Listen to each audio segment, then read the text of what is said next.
أعوذ بالله من الشياطين الرجيم. بسم الله الرحمن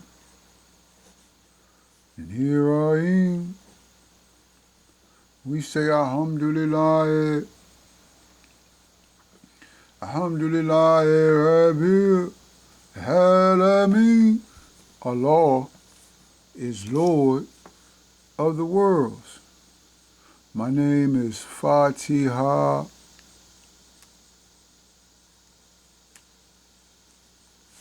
Sharia.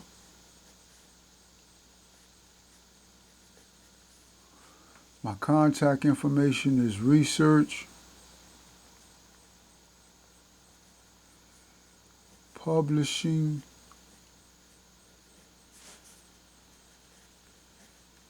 media at gmail.com. Again, my contact information is research publishing media at gmail.com. This is an association with Dr. Tutor. Dr. Tutor is my educational platform where we instruct children, young adults, whoever wants to learn on the sciences, math, physics, chemistry. We also do reading and writing. Dr. Tutor is my educational platform where we instruct young people in math, physics, chemistry, reading and writing. Whatever your young person wants to get involved in and they want to learn at a above level proficiency to make their life as they progress in age easy, get with Mr. Sharia. Get Mr. Sharia with your young people to give them some type of counseling, educational counseling. With Dr. Tutor, we focus on math with a specific focus on something called math analysis. Math analysis is actually what black people, black Americans, regardless of the age, need in their life. If you are a parent and you have an infant child that was just born and you need a guide, some type of curriculum or structure to teach that young black man or young black woman how to talk, you do that with math analysis. At the same time, teach yourself. That's a very beautiful, it's very beautiful how God, Almighty Allah, the multitude fold for the love, the favor of God for you, math analysis to put your brain back together. At the same time, math analysis to instruct that baby, that infant, how to read and write with math. You know how phenomenal your children will be. Again, the year is 3,000. We in 2025. Understand now, God goes through the year 3,000, but as human beings, this is what we're looking at, year 3,000. As far as what type of impact how are we conditioning our progress in 2025 for a certain type of reality for the year 3000? Again, now we have historical focal points as far as Black Americans. You could talk, okay, 1555 is, I'm not going to say that's a good starting point, but that's the introduction of chattel slavery to the Western Hemisphere. We really need to know the Mexican history. Always found it fascinating in the history of just everything. If you in the Western Hemisphere in America, I always found it fascinating that for one, why do Mexicans speak Spanish if they're black people? They're a certain type of black West Indian. Why do Mexicans speak Spanish if they're black Indians? If they're black African West Indians, or if they're black East Asians is the correct term. They're actually black Eastern Asians. All black people are Asian. Remember now, it's the East, it's the Middle East, and then it's the Far East of Asia, not Africa. It's not the Middle East or Africa. But if the Mexican is black, or in black skin, if the Mexican is in black skin, then why do they speak a European, Caucasian, pale skin language? Well, that's because we have a history in the Western Hemisphere before 1555 that we never know about. And the reason why we never know about it is because of the crime, again a crime, severe crime. We don't even see them no more on the planet, so you can only imagine. So that's really where our time period should pick up, in the 1400s. So I say that because for one, we don't even know that history. I'm talking about if we in America and we grow up in America in the public school systems. For one, we don't even know nothing about what they did to the Mexican. And then we don't never learn that they're actually speaking Spanish. Why they speak Spanish? They speak Spanish because they was killed, enslaved before 1555. Okay, so that's a good time period to understand that we don't have no knowledge of that history. Again, now we talking about the year 3000. I remember the brother Prince, the singer. We had an R&B, rhythm and blues, black man singer named Prince. And he talked about we're going to party till it's 1999. So the year 2000 was a big year, or was a focal year. They was really looking at biblical change.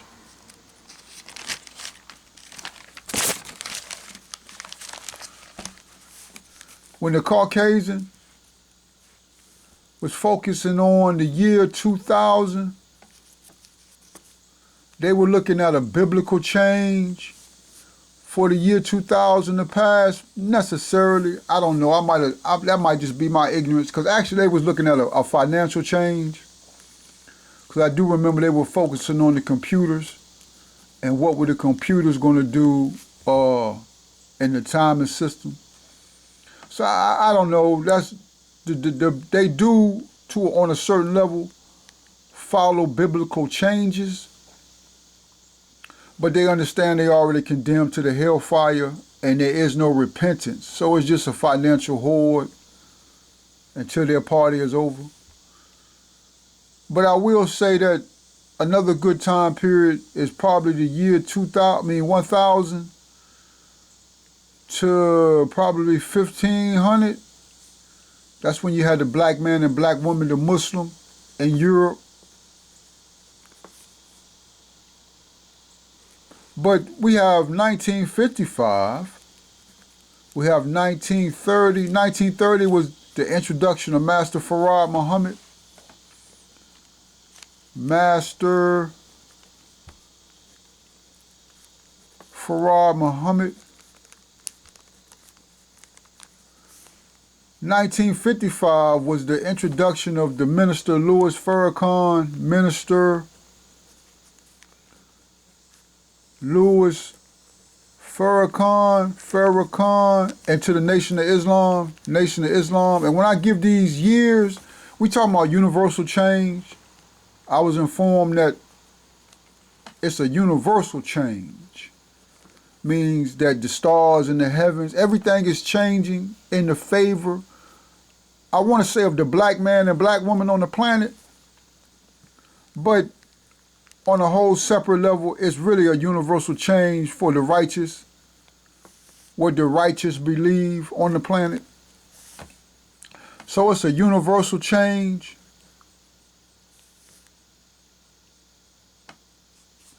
So we have certain heavenly significance, I'm going to say. 1930, 1955, we really exclude the Emancipation Proclamation. I don't know if we should or not. Like, I'm not an expert on this. I'm just what I see. Even though 1865 was where it was a lot of hypocrisy. And then we don't really know about nothing, but we just, so Master Farah Muhammad, 1930, 1955, Minister Louis Farrakhan. Now, I don't know necessarily what year Minister Malcolm, when I say Minister Malcolm X, when he joined the Nation of Islam, his actual joining was also, the year he joined was also important. But because we don't really know who, we do know. We just put so much on what Malcolm did when he was in the nation that his actual hypocrisy, like when you, I'm not going to say he was a snake, but when you just see, hypocrisy, but hypocrisy is not really, when you see someone actually stand in front of you like they with you, and then they was not with you, like the whole time you believing in this black man and you loving this black man and you following your general, he was just standing there. What they call it? The Quran says they are like a certain type of wood clad with clothes. Like that, I'm still trying to just understand that, right? Like they could be standing with you the whole time, but they're not really with you. So the year he joined is good, but I don't necessarily know that. So it's 1930, 1955. Then we have 2025. And then we go into the year 3000. So this is just to put this thing in perspective. You could talk about the year 5,500. Probably would be better to focus. It's a measure. Always understand that you do know math. And I'm going to make this make sense. You go into the math neighborhood, right? It's an environment. You don't know the streets. Like you could grow up in a neighborhood. You live in American society. You live across the planet. You live in a neighborhood. Certain type of residential environment. You don't know nothing about that neighborhood till you start walking around and seeing what's going on. Then you learn the streets. Then you learn where you are. Then you learn the city, the country, the planet, right? Such and such. Okay. That's with whatever. So we just learning it was 1930, the measure to where you could begin to see year 3000, what you're going to be doing, what your family going to be doing. The year 5500. The year 5500 is going to be a lot of trees. No Caucasian devils, a lot of beautiful black people. The year 5500.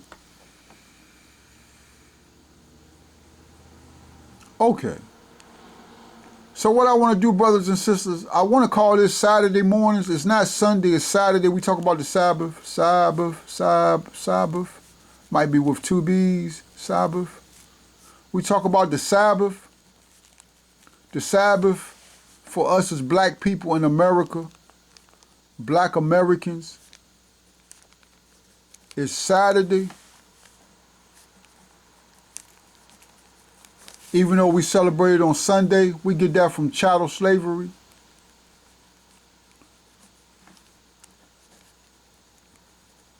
But the Quran says to be respectful of previous acts of worship.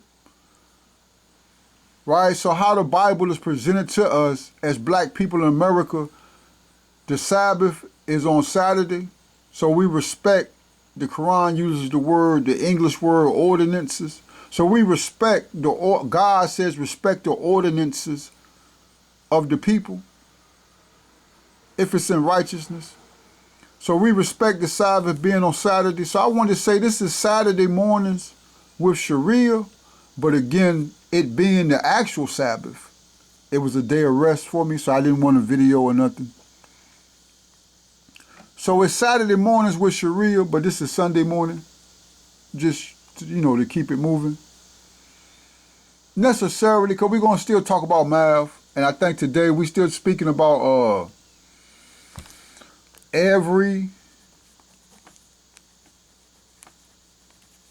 convergent sequence, every convergent sequence is bounded. So we're gonna close that up, right? We're focusing on, okay, we know sequence. We gotta get to convergent is what we need to talk about, or we need to re-explain it, convergence. Now again, I don't know if I'm gonna get to it because I wanted to focus on some biblical verses. Get the Bible in here. Always understand, brothers and sisters, I pray. The Bible is a book, is an extensive book of books. And a lot of times when you start getting into like Genesis and Deuteronomy and the Numbers to the New Testament with the disciples, all the way up to the book of Revelations, it's a lot of books written in parables. But the only books, well, I ain't gonna say the only books, but the books that are more like a mathematical discipline, the book of Proverbs, and probably the book of Psalms, and Numbers. Numbers gives you even though it's a book of parables, necessarily, metaphors, they give you that data, which is real powerful to understand. But I pray you're reading the book of Proverbs every day. The brother again says read 4 chapters. I say read 5. Read what's comfortable, where you understand 5 chapters a day. The book of Proverbs. And always understand that God says if you read the book of Revelations, you will be blessed. You have to read and hear. Means you have to read and do. Don't just read it and don't do it. But you have to actually do what God is saying. So I pray you're reading the book of Proverbs and the book of Revelation. But I went to a funeral. I had a good homeboy. Someone that was I call as black people in America, it's certain being a younger black man compared to like the older brothers in the neighborhood, certain black people you just look up to. And these were one of those black men that I just looked up to as far as leadership. They be generals, we be leaders. Until, we get sidetracked with what the devil and illusion, the devil sidetracks us. Again, they do that through our parents. Because again, on a certain level, again, it's the government of America.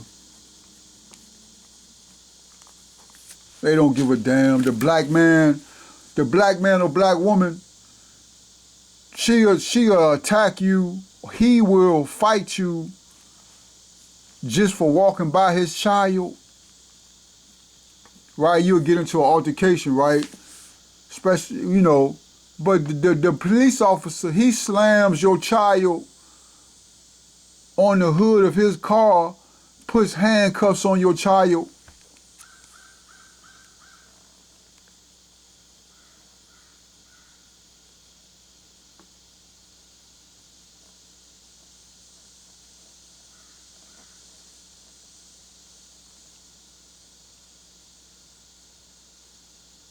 He beating your child all in the head, right?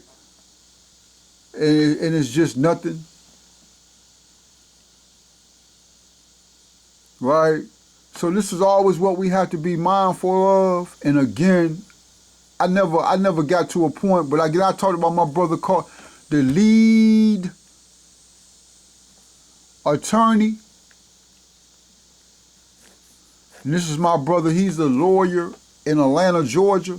And sometimes he will show you black people, how black people are interacting with this, the police now.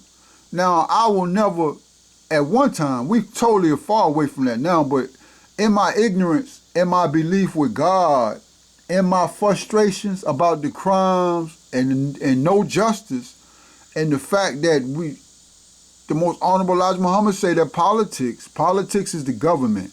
Politics is never going to help us. So it's not that I would never get into because I'm not going to disrespect my father. A grown-ass man, I'm not going to do that. So I'm not, regardless of the color, I'm just not going to disrespect another human being. But, you know, if it's incorrect and I'm being stalked and harassed, and if I'm not at fault, then I will say something. But the lead attorney, sometimes he will show interactions of black people with the police, and some of the things, now I understand that. See, again, it go back to the fact that we know the police. These young black men and these young black women actually know the police. So when the police actually show who they really are as a Caucasian devil, but the black man and black woman, they thought they was friends. But all their homeboys and homegirls incarcerated are dead. But they still somehow think that they friends. And then we have no knowledge of what the most honorable Elijah Muhammad is teaching. But the lead attorney will show you videos of young black men and young black women interacting with the police and how it could just lead to a very bad situation. My brother, Indisputable, with Rashad Ritchie, he's actually very good. What's going on, brother? How you doing? Rashad Ritchie, I don't know about Rashad Ritchie is actually very good. It's called Indisputable. I just like his approach. He has a good insight. I believe if that brother was a billionaire, he probably would put, I don't know. But with him being a professor, so he says, I think if he had some money, he would actually get out here and try to probably, I'm not gonna say help. Well, he because you can't really, again, it's biblical. It's biblical. So we don't really know. But Rashad Ritchie is a good brother that be showing you. But again, the lead attorney, to have that lawyer, that legality is good. And so, but what I say is that, brothers and sisters, to learn what not to do. To learn what not to do. Yeah, the police in certain situations might have just killed your homeboy or your homegirl. They might have just incarcerated someone you know for some crazy amount of time. But unless, well, you're not necessarily organized, and then we're not Muslim, and there's no Islam, even though we are Muslim by nature, there's no Islam nowhere in our culture. We have a nigger culture, We have a nigger culture. Nigger culture is not guns and pants sagging and we in gangs and drugs. That's not a nigger culture. That's a culture that has been implemented into the minds of Black America,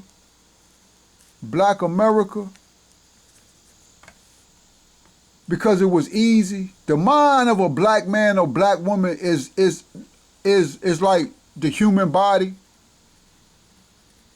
They teach us that, or they tell us that the human body has a defense mechanism for diseases. God uses diseases to get rid of the wicked.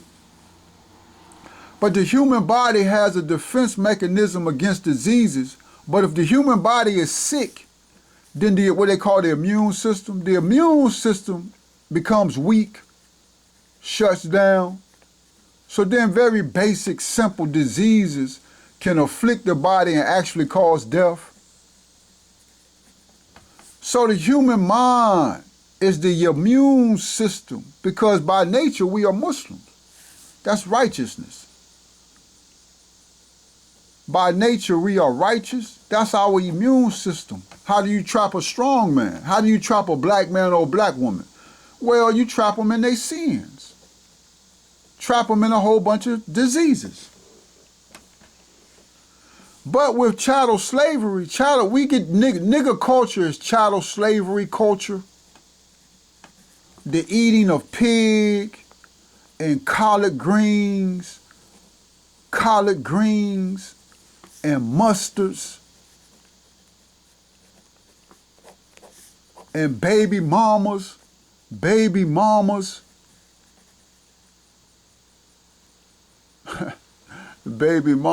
I think I'm spelling that correctly. Baby mamas and no husband, no wife, highly oversexed. That's nigger culture, nigger culture. That took 400 years to get that in there. Well, that's just how we are. We live a slave culture is what it is. And from the chattel slave culture, they integrated the filth of Caucasian people. We just live in the life of Caucasian people. That's all the culture that is.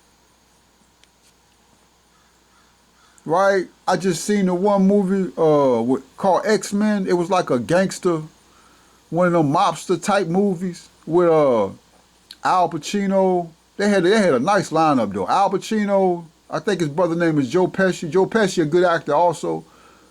Al Pacino, Robert De Niro, and you know Robert De Niro, right? Al Pacino did his thing too. They had him in he did his thing though, but it was called X-Men. I think that might be what it's called, but they were in it. And I realized that, shit, they killing nothing but all them people they kill each other look, I'm gonna go to the corner store, give me a bag of Doritos. They was killing each other like that. So that's not our culture. That's Caucasian people culture. That we call nigger culture, but it's actually not nigger culture, it's Caucasian culture. That we have adopted because our mind has been affected with our real nigger culture, which is the culture of chattel slavery.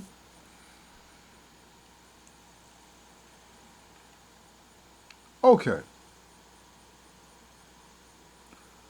So, in dealing with a funeral,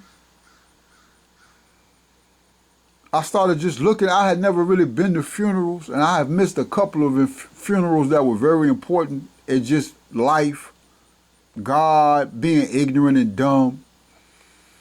And but to actually go to a funeral and to appreciate why you should go to funerals. If I don't know, people have different reasons. And then death is really it's not, you don't really die.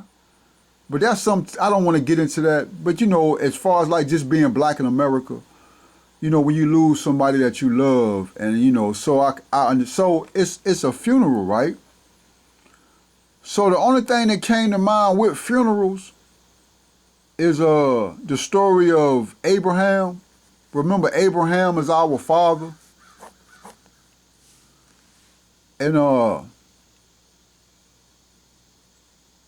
only say that like that because when you start getting it, like when you finally wake up and you understand the love of family, right? You want to really know. As a little child, you automatically assume that we just gonna live forever, and we really don't. And then we get to be teenagers dealing with our life. You never just really appreciate to just hug your grandmother or your grandfather. And really, we be losing the black men, we lose our grandfathers at a very young age.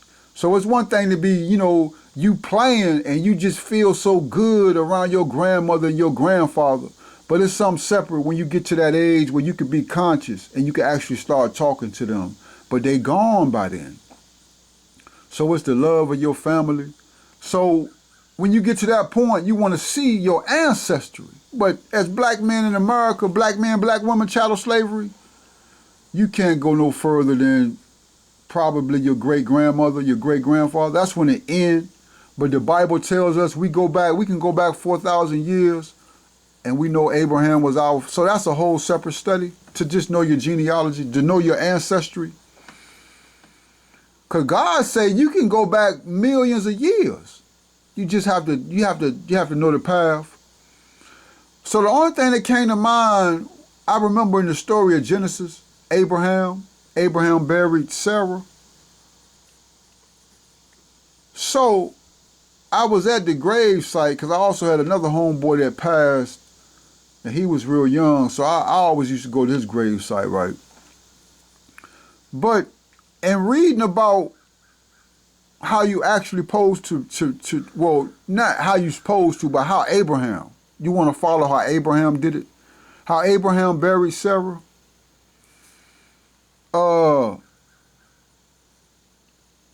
It became very powerful. Now we're going to just look at it right quick. Maybe we're going to do a deep dive. This is a deep dive. If you ever listen to the Israelites, they'll say precept upon precept. So that's what we're going to do. Precept is just Bible, scripture verse, precept upon precept. It's just understanding Bible verses and putting it together. But I found this very powerful, and I thank Almighty Allah for giving me this insight. Let's go to the verse. Let's see if this makes sense, brothers and sisters. Let's go to the verse. Well, I think it was Genesis 23:19.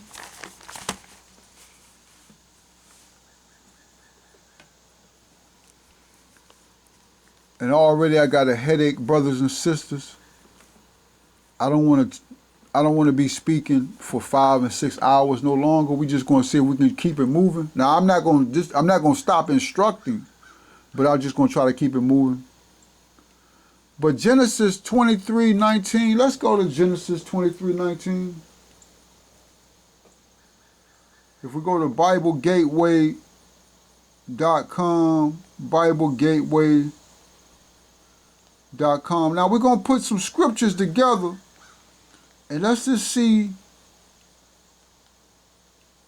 what God do for you. It's just, again, our brain from chattel slavery, it's in darkness.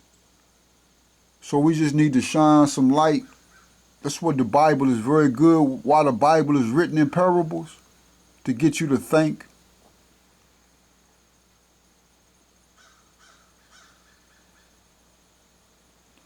Okay. So, if we start off with Genesis, this is the book of Genesis. The first book of Moses called Genesis. They're calling it Genesis. We don't know what Moses called it, but we know it's the first book of Genesis. We know it's the first book of Moses. This is verse 1. And Sarah was 107 and 20 years old. These were the years of the life of Sarah. Sarah is our grandmother, or Sarah is our mother.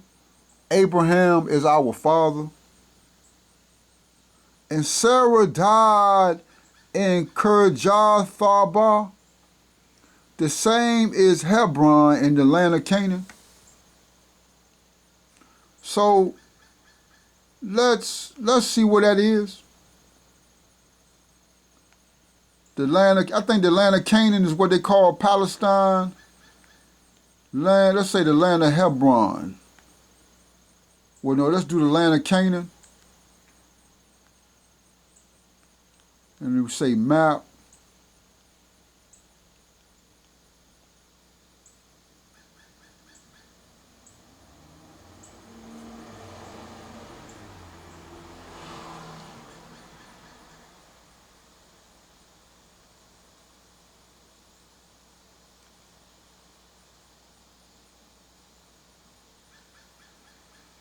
Okay, so the land of Canaan is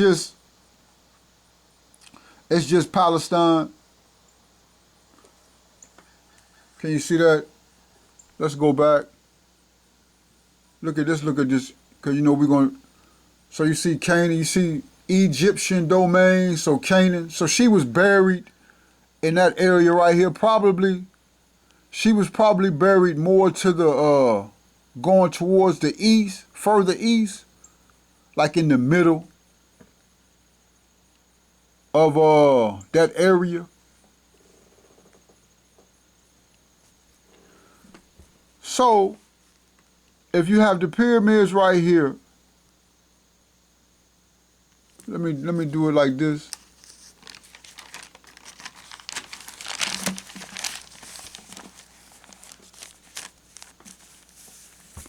If you have the pyramids right here,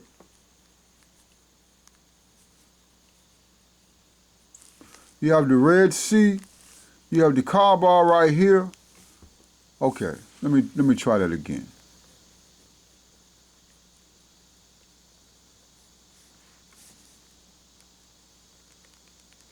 You have the Red Sea, you have the Kaaba, then you going up like this.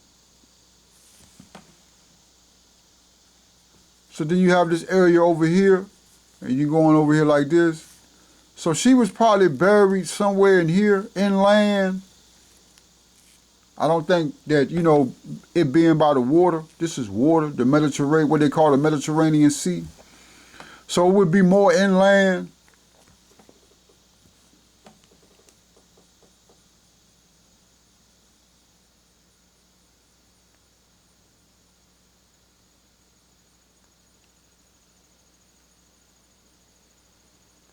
Okay, let me see if I can go back to the Bible Gateway.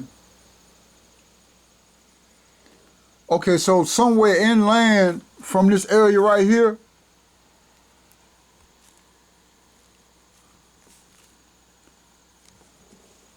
and Sarah died in Kajathaba, Ahudu, Bilayed, Mineh Shayatina Rajim, Bismillah, Hirachman, Nirahim. The same is Hebron in the land of Canaan, and Abraham came to mourn for Sarah and to weep for her, And Abraham stood up before his dead and spoken to the sons of Heth, saying, again it's Heth, the sons of Heth, so you have Seth and Heth. I am a stranger and a sojourner with you. So look now, he said he was a stranger. So this is my whole point why I want to get into this study. Now Abraham is the father, so they say, Caucasian people, the father of the three religions.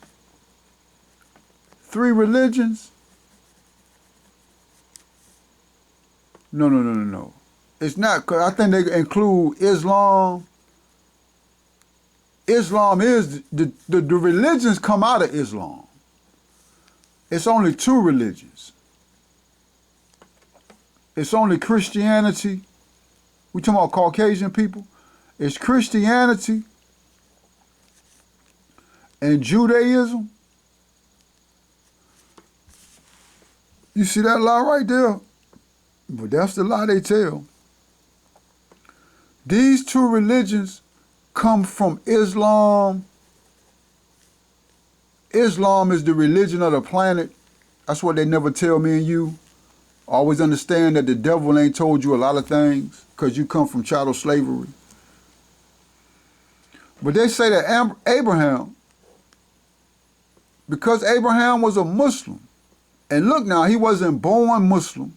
Well, he was born Muslim, but he wasn't practicing his culture. And I can say that because, again, Adam and Eve were born Muslim.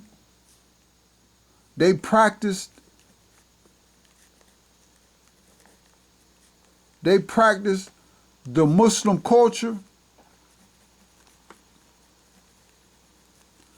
and then they strayed from the correct path. Remember, they got kicked out of the garden.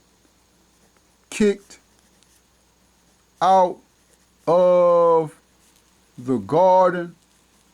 So then you have a genealogy that starts outside the Garden of Eden, which makes a lot of sense because Abraham found himself in this area and he came this way, back towards the garden where the flaming sword is, knowledge. So he was outside the garden. So even though he was born Muslim, he wasn't practicing his culture, and it was a rediscover. If you read the Quranic scripture says that he took steps to understand his culture, to understand that he was Muslim. So he say he a stranger. Always understand the book of Proverbs has us focused on leaving strange people alone. That's from the Proverbs of Solomon, right? So that's the Kemet rulership. Now, now this is where we get confused, because now we talking about Commission, and then we talking about Abraham. So you talking about a purity of blood, straight Commission versus Shabazz and Commission, right? So you got to understand that dynamic and how the Bible again is written. But the Psalms of Solomon is straight Commission, even though on a whole separate level, they start talking about the Israel Commission mixture as rulership. And so we're not going to get into all of that, but just so we understand that, and now how that's beautiful, how you can just to think. But the book of Proverbs tells us, leave strangers alone, strangers. Don't mess with no strange woman. Don't mess with no strange people. The book of Proverbs also talks about a whore. It's a difference between a strange woman is a whore. But you also have your sister that's a whore. A whore is a deep ditch. A strange woman is a narrow path. But again, we're focusing on the stranger. Right? But right here, look. Abraham says I am a stranger and a sojourner with you. So that means that not only is he not Muslim, but he's striving to become Muslim. He said he's a sojourner. He's walking, he's learning. Powerful, brothers and sisters. So my whole point is, look, who are the people that he's talking to? If he's a stranger, and the book of Proverbs says that, no, you don't want to be no stranger. But the book of Proverbs is talking to, again, these are the Proverbs of Solomon, King Solomon. Brother Solomon say, look, I'm black and I'm beautiful. Purity. So who are these people that are righteous and rulership that we have no knowledge of? You don't have no knowledge of King Solomon as being a Muslim. We don't have no knowledge of none of these rulers in Kemet that they give you as being Muslim. They don't give you Pharaoh. They don't give you Brother Akhenaten as a Muslim. They give you to him. They give you him as a stranger, as a worshiper of idols. But right here, Abraham is supposed to be the father of these Caucasian people's religion. But he say right here, I'm a stranger. So who he talking to? So we got to go back to, he's spoken to the sons of Heth. The sons of Heth. Okay, so I see what I'm saying, brothers and sisters, how the Bible, how we on the correct path. So we talking about some people. We ain't gonna say, well, we can say, yeah, we can say that. So that means that we talk about Lot. Yeah, that make a lot of sense, right? Because they say that the Chinese, okay, so look now, it's the Far East Asian, Far East Asian, that's China, right? So let us understand.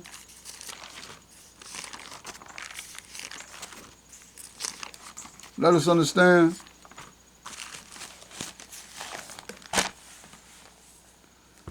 This is Kemet.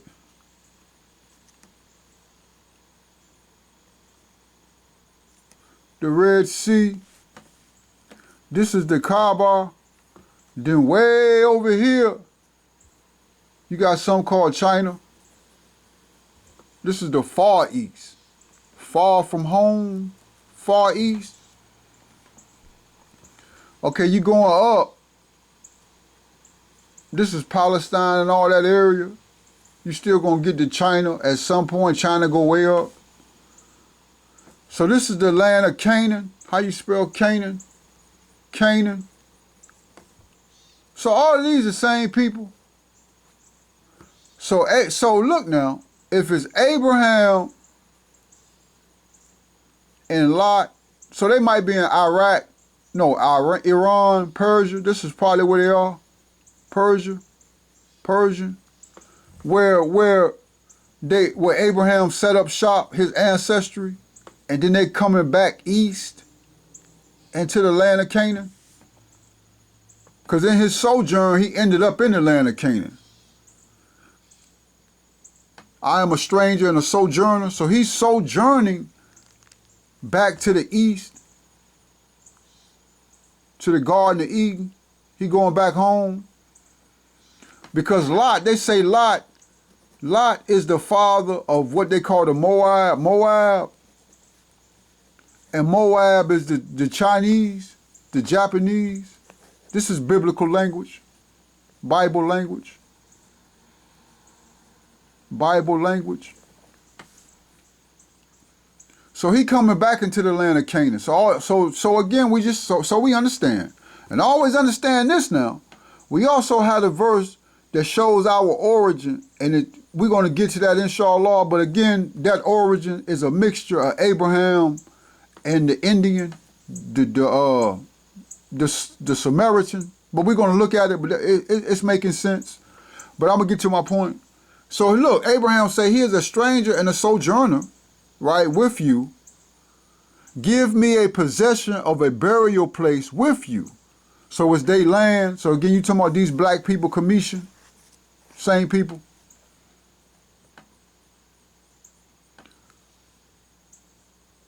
So look, my whole point is this. Let's go to verse 7. Let's look at what verse 7 says. Before I read verse 7, well, no.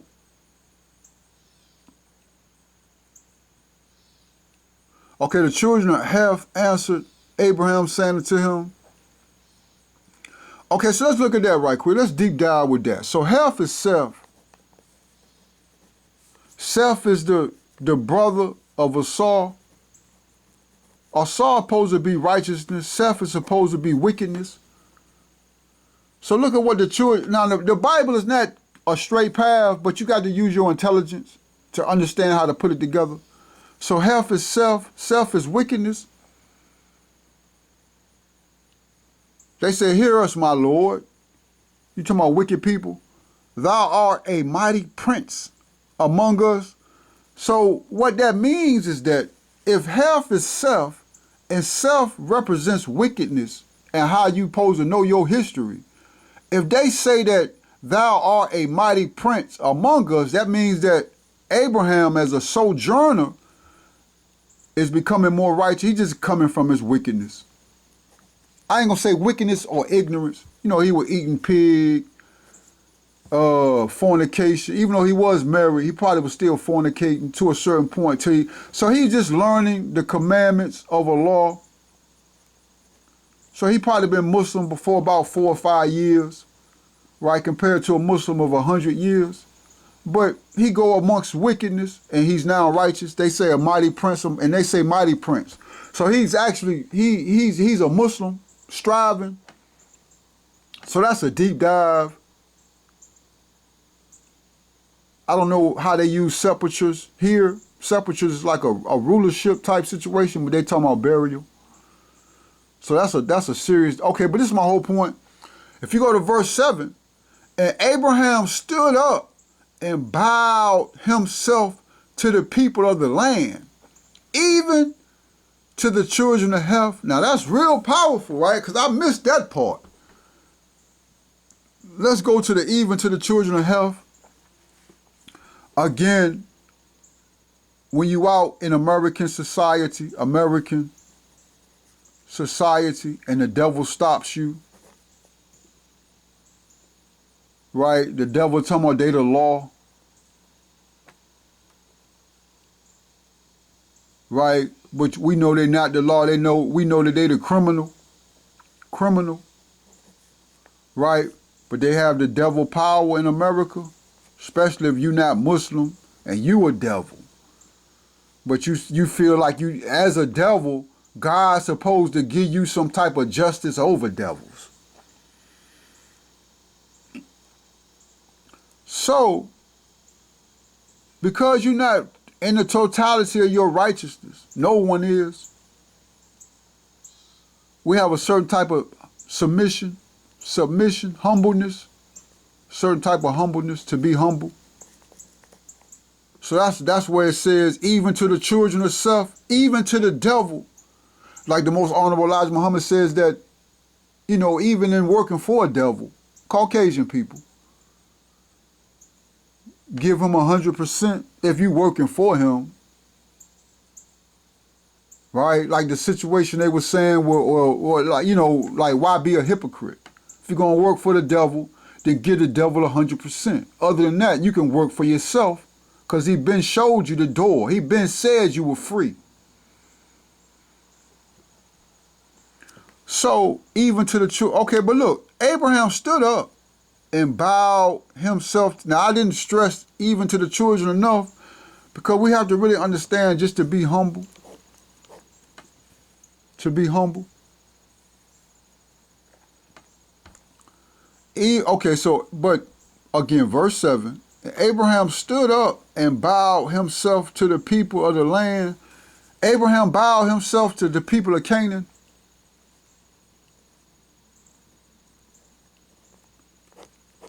He bowed. I'm not going to say he made, like, I'm not going to say he prostrated, like how we prostrate to God, to Almighty Allah. But that's sort of in the same context. He bowed down, he put his head on the forehead. Now, he didn't pray to them, but he bowed. However that's used, brothers and sisters, we still trying to understand that. But what I want us to understand is this. Abraham, the father of all the religions, modern day religions, Caucasian people, he bowed to these people in Canaan. Why would he do that if he was righteous? But he said he was a stranger and a sojourner, and he's not coming from Canaan. He sojourned into Canaan from not the far east, but a little bit. He sojourned from Iran, from Persia. But he wasn't Persian. Remember now, all these original people are black people.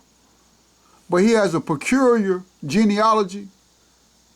That's going to be Shabazz and Samaritan. But he bowed to these people in Canaan. So let's go to what verse is it? If we go to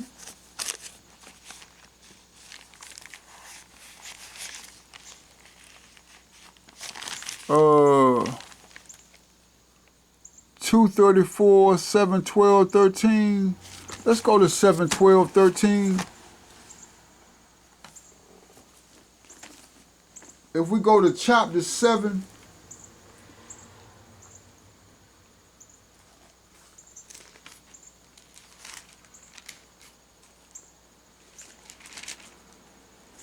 If we go to chapter 7 in the Holy Quran, this chapter is called Elevated Places. If we go to verse 11, let's understand now. And we indeed created you, walakad kalaknakum. Then we fashioned you. Thumma sawanakum. Then we said to the angels, make submission to Adam. So they submitted, except Iblis. He was not of those who submitted. We said, what hindered thee? Submit means bow. They use the word sajada, sajada, sajada, sajada, sajda, sajda, sujood. Let's go to chapter. Let me see something right quick. Let's go to chapter 45. We actually have a chapter in the Holy Quran. I think it's called Sajda. Sajda. I think it's chapter 45. Let me make sure. Jathiya. No, it's okay. That's the kneeling. Hold on one second, brothers and sisters. I haven't been in this section of the Holy Quran in a little bit of time, which is actually powerful. Let me just make sure.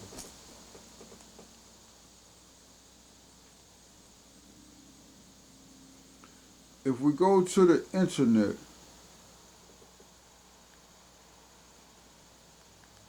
what Quran, what Quran chapter is called Sajda?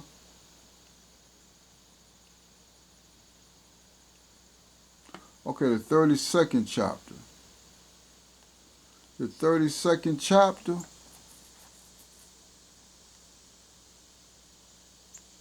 Okay, let's go to the 32nd chapter. We go to the 32nd chapter. 32nd chapter.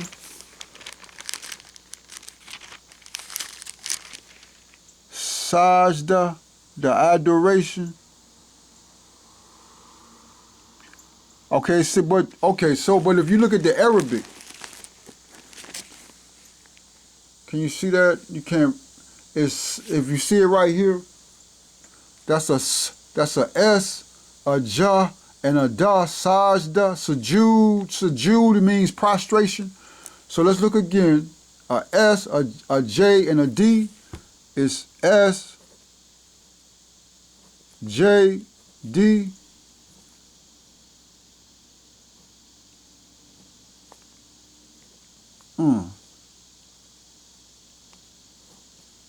No.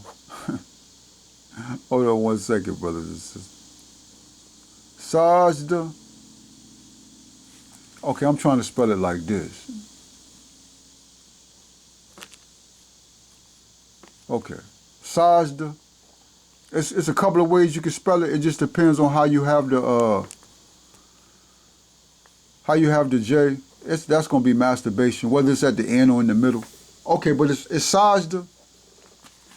So if we go back to chapter 7, if we go back to chapter 7, verse 11, chapter 7, verse 11, let us really understand, brothers and sisters, how beautiful understanding the scripture is. And we created you, then we fashioned you. Then we said to the angels, make submission. And when they say submission, this is the word they use. Can you see it? Sa, jada, sa. That's the S. That's the J and the D. Sa, jada. So make sujood, bow down. That's what we mean when we say sujude, bow down. Make submission to Adam. Okay, so look. God, in this book right here, in this chapter right here, chapter 7, God told the angels, well, it actually says sujude, but we say sujude means bow down. But I will have to find out, let's see if we can find out, if we go to, let's go to, because they say submit, and submit might not be necessarily what bow down means. Let's see if I can go to, let's ask the computer again. Let's ask the computer, let me see. If we say, where is the word bow down used?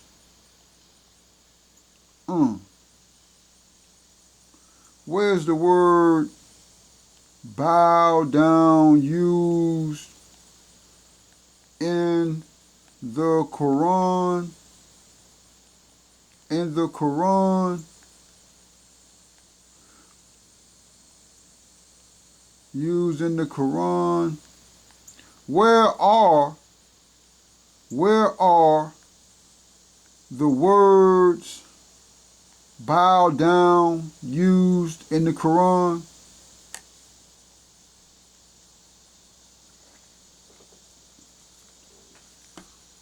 The Quran uses the phrase bow down, or they also say prostrate too, so that's the Jew in the context. Okay, they go back to, they use, okay, rakah.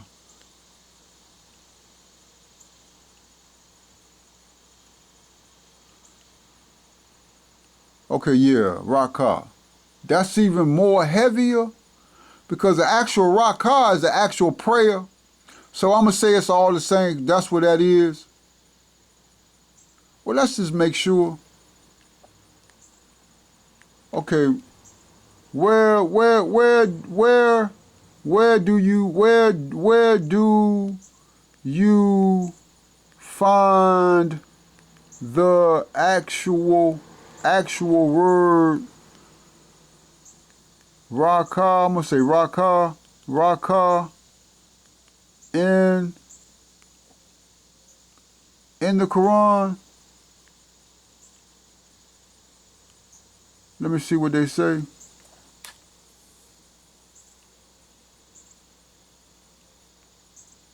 That's not true because I did read it. Maybe it's ruku.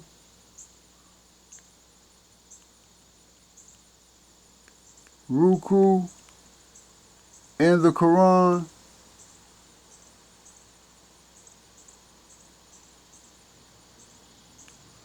That's not true. I've seen it. Let's go to, let me see if we go to the AI joint. If we go to the AI joint, let's see if the AI show it to us. Where do you find the actual word rakah used in the Quran? Where do you find the actual word? Okay, let's see what it says.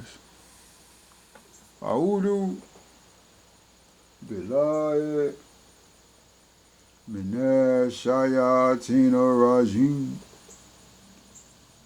Bismillah. Rahman. Rahim. It says the actual word is derived, the actual word rak'ah is derived from the Arabic root, which means to bow. So it's all the same meaning. Well, not necessarily, because we're doing This is not a quantitative analysis. This is a qualitative analysis. So it doesn't, like, when you come up to 2025, we generalizing so bad with this English that we would say it means the same, but in antiquity, it's not the same. These are different Arabic words. Even though two separate words can have the same, can be implied to have the same meaning, it just depends on how it's used. Because we talking about bowing down, we don't even know how they're doing that. It says the actual word rak'ah is derived from the Arabic root rak'a'u, rak'a'u, rak'a'u, rak'a'u. That's very difficult to pronounce. The last word, the ayn, it's called an ayn. You got to actually hear the brothers and sisters pronounce it, which means to bow or incline, and it's associated. Okay.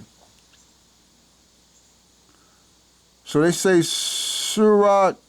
Let's go to 243. Let's see if we can see it in Surah 243. Surah 243.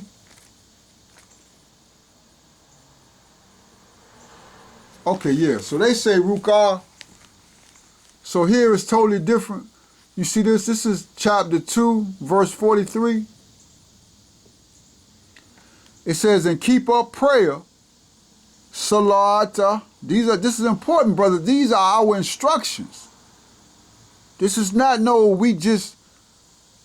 I'm not picking, but when we go to Kemet, it's not like we tourists. This is how we supposed to be living. This is what God, keep up prayer, salat, and pay the poor rate, zakat, and bow down with those who bow down. Wa raka'a, raka'a, waka'u, waka'u, raki'in, raki'in. So it's raka'a. So it's ra, ka, ah. This is a R, this is a K, and this is a ayn, what we call an ayn. It doesn't have an English translation, but it's something they call a guttural. You pronounce it from the back of your throat. You got to just hear it to learn how to actually do it. So look now, we have a sajda. Then we have a ra. How you spell that, right? Okay, that's correct. Raka. Those are two separate words, brothers and sisters. So that, they might mean the same thing. They might not. But right here it says bow down, keep up prayer and pay the poor rate, bow down. So it's one thing. This is what I had to say. It's so easy to say, well, they mean the same thing. Let's go with what the computer say. Computer said they really mean the same thing. But what does God say? God say, no, they don't mean the same thing. They don't mean the same thing. So let's go back to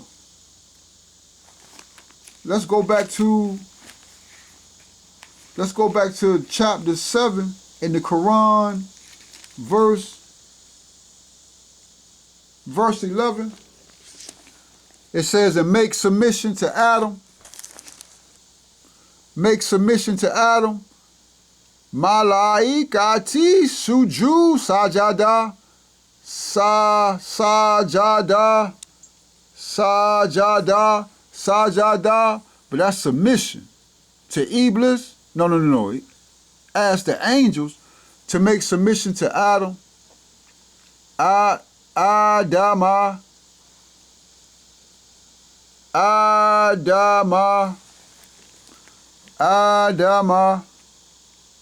Okay. But it says submission and not bow. Then verse 12 says, he said, God.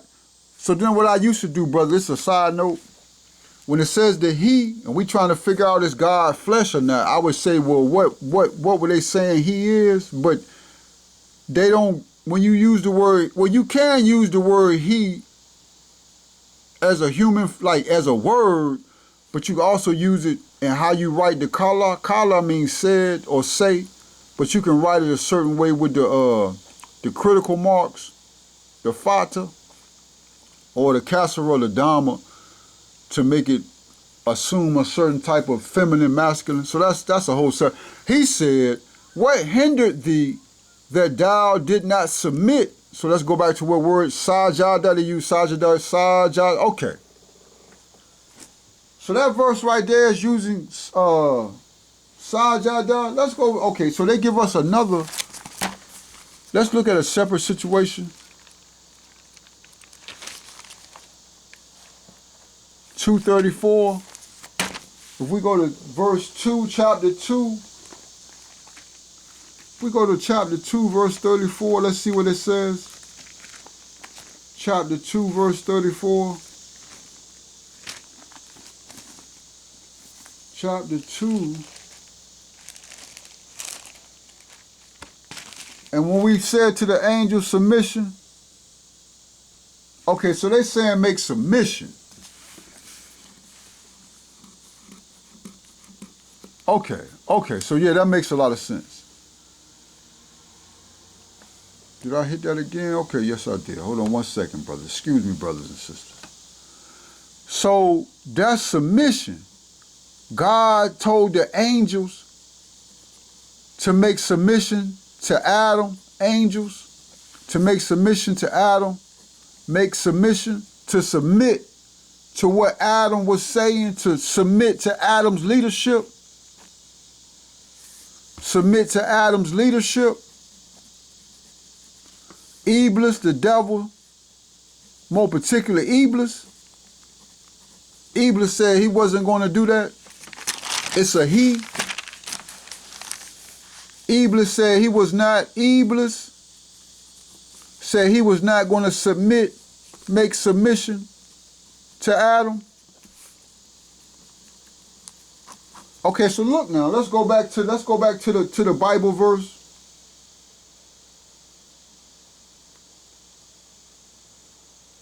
If we go back to Genesis, this is Genesis chapter 23, verse 7, and Abraham stood up and bowed himself to the people. So now Abraham bowed. That's a raka'ah, raccoon.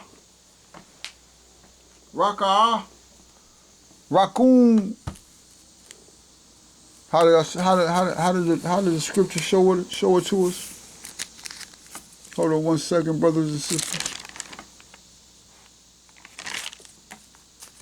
Yeah, like a raccoon.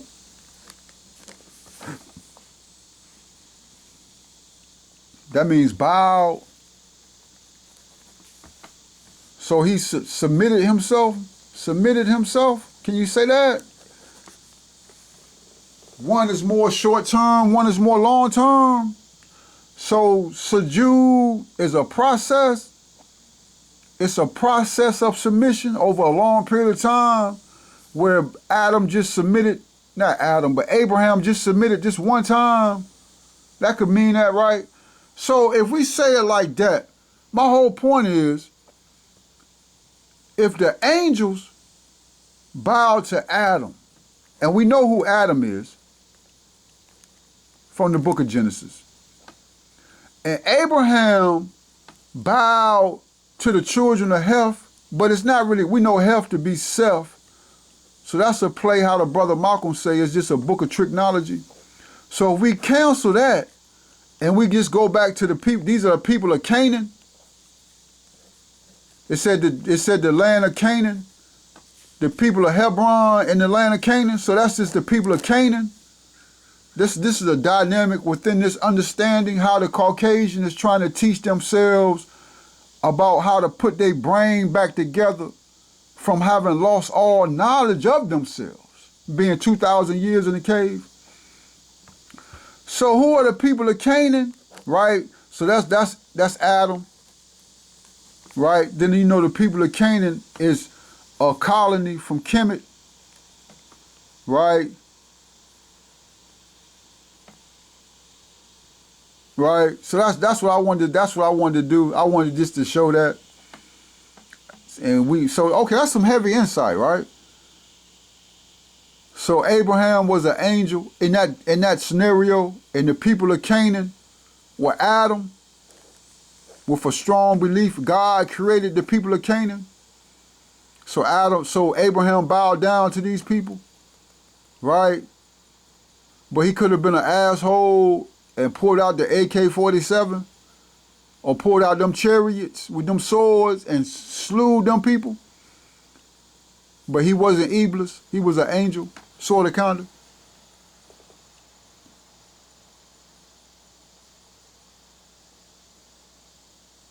Okay. So let's just read verse 13.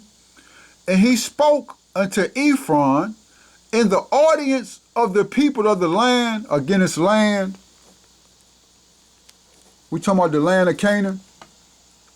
Saying, but if thou wilt give it, I pray thee, hear me, I will give thee money for the field, take it of me, and I will bury my dead there.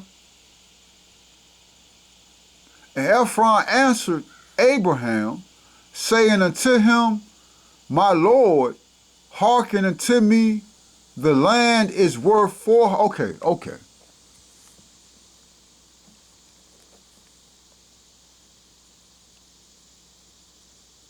Okay. So I wanted to make that point. Let's say it again. We have in the Quran God commanding the angels to bow down to Adam. Okay. But then the Bible shows us this scene again where Abraham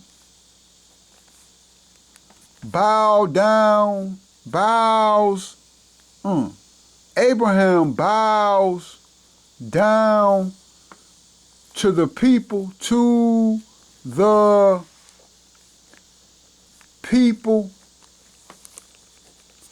of Canaan.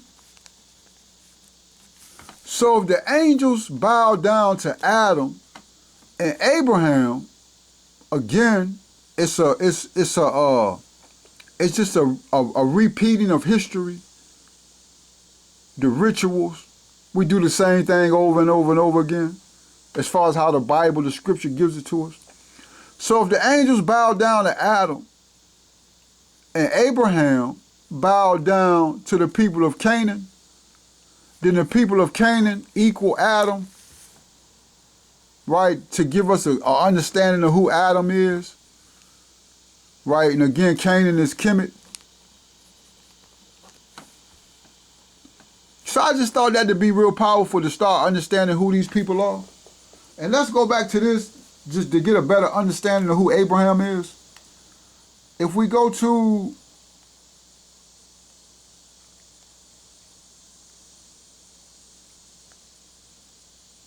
let's see if we can read this verse. Where in the Bible does it say the creation of the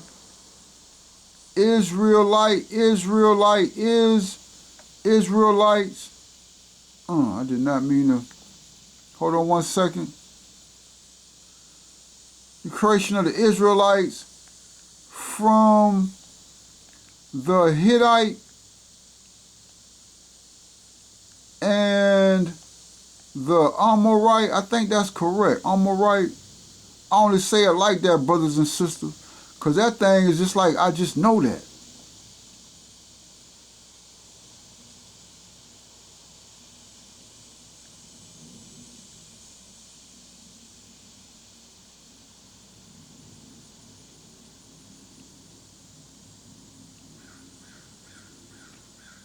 Okay, they give you a crazy, the Bible's, okay, but to get it to understand, let's understand this dynamic. The Bible does not state that the Israelites were created from the Hittites and the Amorites. Rather, the Israelites are described as descendants of Abraham, Isaac, and Jacob, who were not Hittites or Amorites. Okay, so that's why we had to start thinking for ourselves, because look though, but then it says specifically Ezekiel 16:3 states that Jerusalem's birth and nativity are of the land of Canaan. You understand that? That's no, so that's just a computer. That's data versus the human being. So we had to understand that these are two separate thoughts.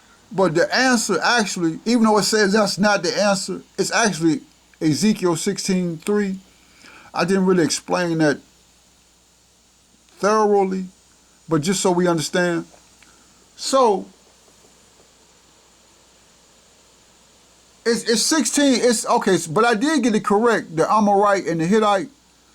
So the Amorite and the Hittite are Adam, which make a lot of sense, right? Because you getting out of the box of Abraham and Isaac and Moses and Noah. You getting out of that box, and before all of them people, it's the Hittite and the Amorite, and that's when you start talking about the Hyksos and the Bible history and the planet history intertwining, where we can almost get a sense of reality of who we are. Again now, the Bible is a book of illusion, madness. It has a specific purpose to just make black people crazy. But within that illusion is some truth. So look at what it says. 16, I'm not going to go to it because I'm seeing it clearly now. States the Jerusalem's birth and nativity. But if it's the birth, and then it says nativity, the origin. Well, we know Jerusalem to be Israel, and we know Israel to be black people, specific a certain type of black people, Adam.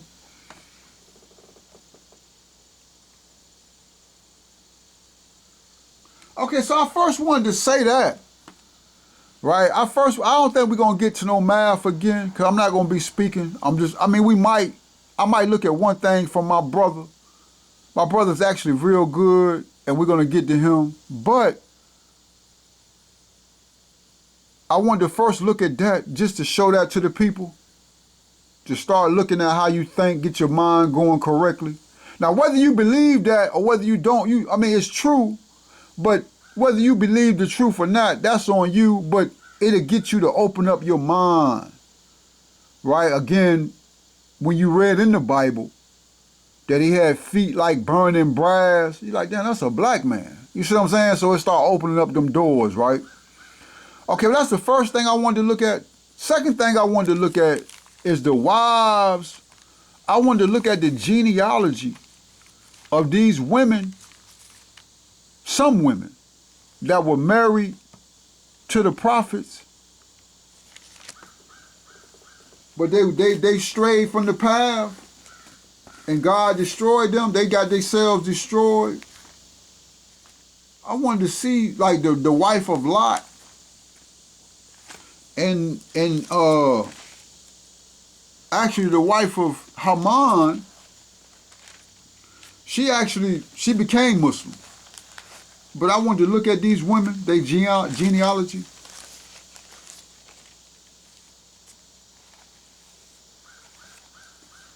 Okay, so we go to, this is the Holy Quran again. This is chapter 66, called the Prohibition, Tahrim. Let's start with verse 9. This is chapter 66. This is verse 9. O Prophet, Ya you Hanabiyu Jahidi Kufara Kufara. O Prophet, Strive against the disbelievers and the hypocrites, and remain firm against them. And their abode is hell, and evil is the resort. Allah sets forth an example for those who disbelieve. The wife of Noah and the wife of Lot. They were both under two of our righteous servants. They acted treacherously. These are black women married to prophets. They acted treacherously towards the believers. So they availed them not against Allah, and it was said to these black women, enter the fire with those who enter.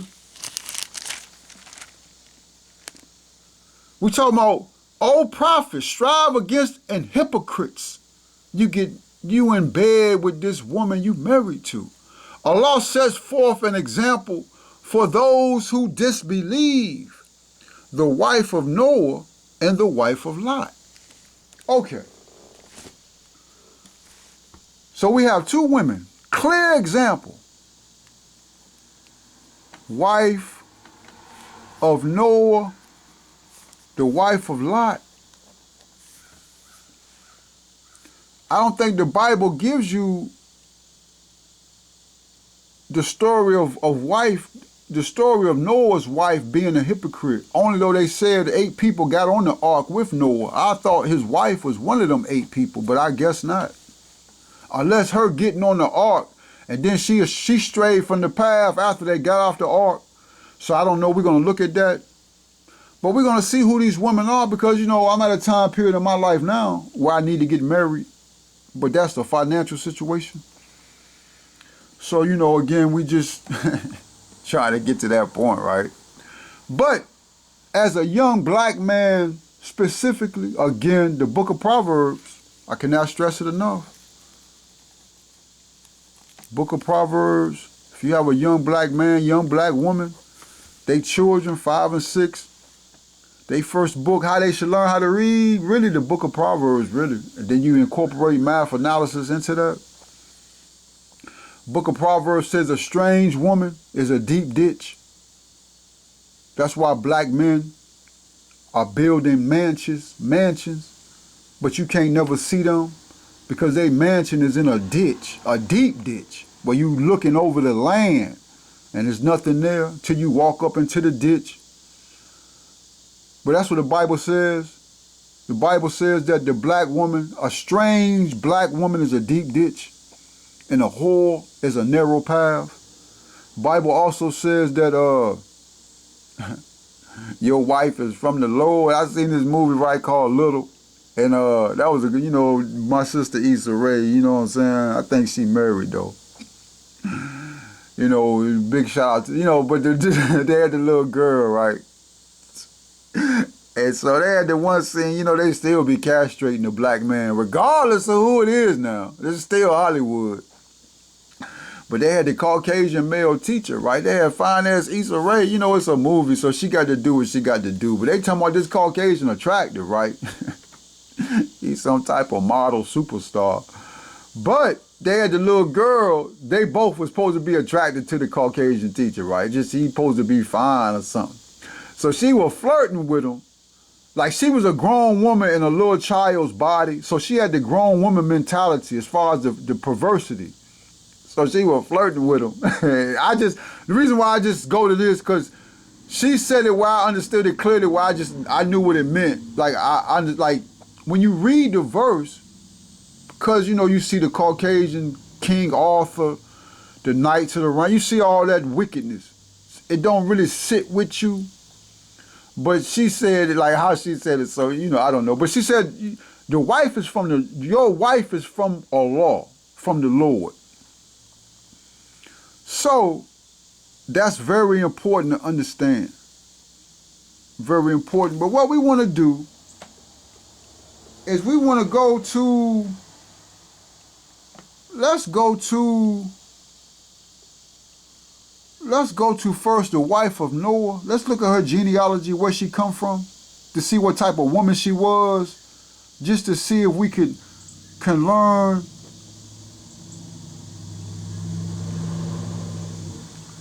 Noah marries wife Bible verse. Let's see if we get some insight on this. The Bible doesn't specify a name for Noah's wife, but it mentions that she was on, okay, so she did get on the ark with him.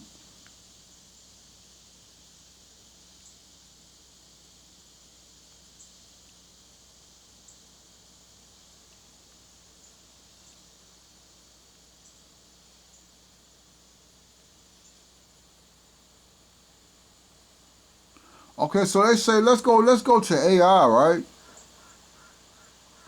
Let's see what AI says.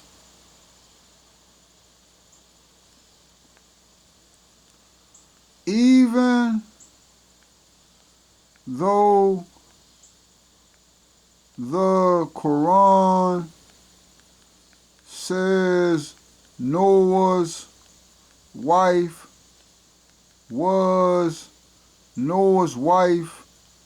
was a disbeliever.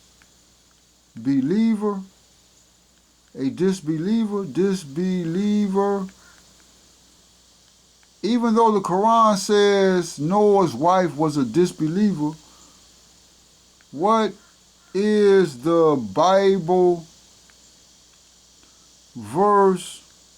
What is the Bible verse that gives Noah's marriage? Let's see what AI says. AI is probably going to give us some good insight into this confusion. Hold on one second. Even though the Quran says Noah's wife was a disbeliever, what is the Bible verse that gives Noah's marriage? Let's see what it says.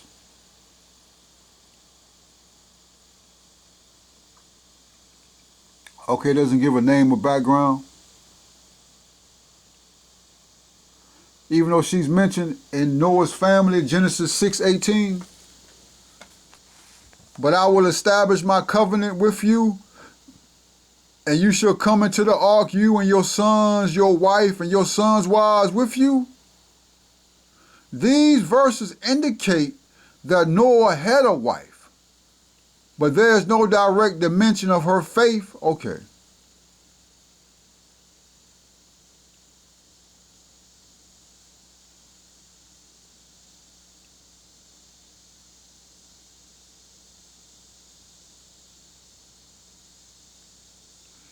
Okay, so let's ask AI. They talking about they give you a hadith of her name being something, but we can't really go with that. I mean, we could kind of. Why? Let's say, how does the Quran conclude that Noah's wife was a disbeliever if there is no information? There is information, we don't have the Bible information.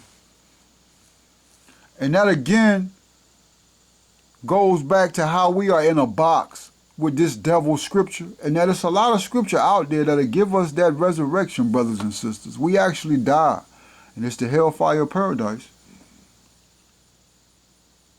Okay, I knew that they was going to say it comes directly from divine revelation. Now again, divine revelation can come directly from God, but divine revelation also comes from the fact that God shows you this separate language, like the Dravidian language, the Cometian language, and you start reading them books. You get out of the Bible. Like, you could be trapped in American culture.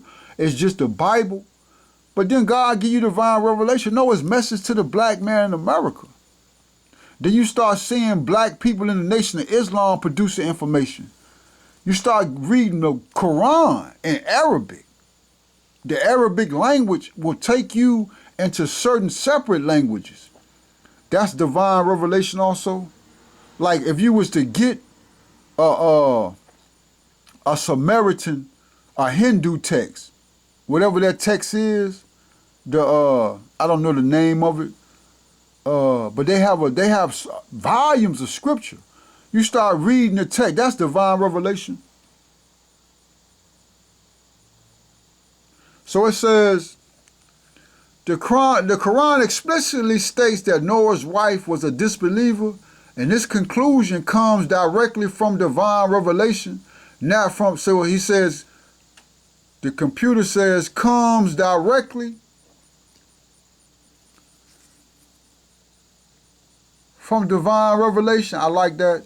That's a reality. Not from historical or narrative details. Okay, it gives you the verse. Okay.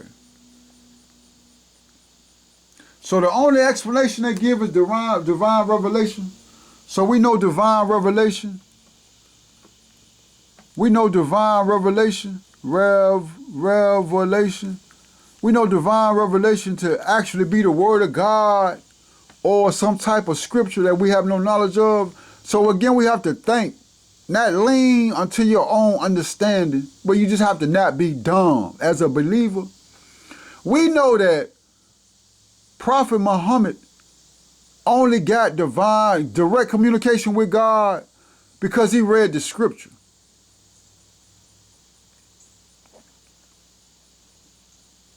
How would I say it? Without Prophet Muhammad actually living it, like he himself, God, like how would I say that? Like, does it make sense? Say if he read no scripture or nothing that says it's Adam and Moses, and God he fasted. You get it from fasting initially. He fasted. For him to say, well, God say, look, it's Adam. His name is Adam. Now that's not, because my whole point is, I don't know how I would say that.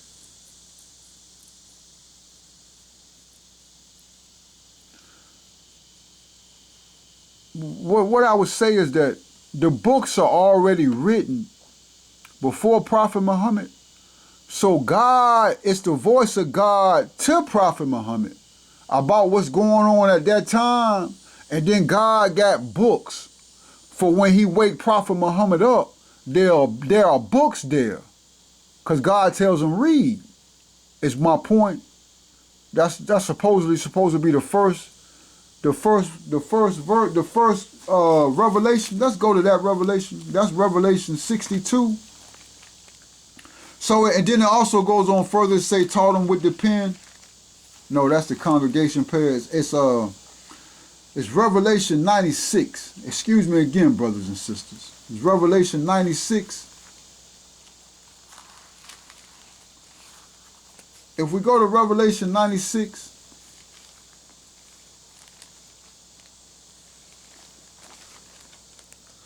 Revelation 96 is called our clot, the clot. It says, Ikra Bismi, read in the name of thy Lord.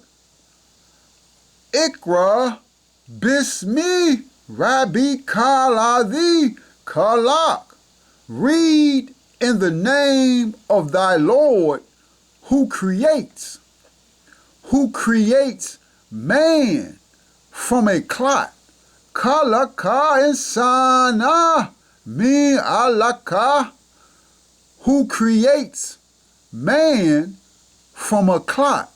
Read Ikra. So if you're going to read, that means it's a book. Ikra wa Rabbi Ka Quran. Ikra, Rabika.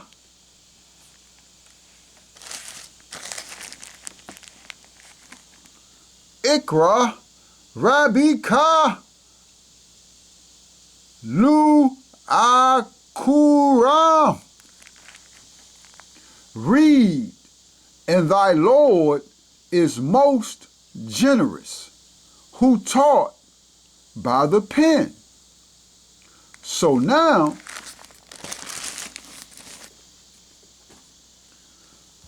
we have read,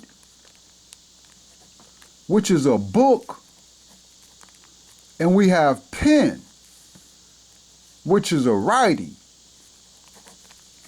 So, if the computer says divine revelation, so initially, God is telling Prophet Muhammad what to do. But God tells him read.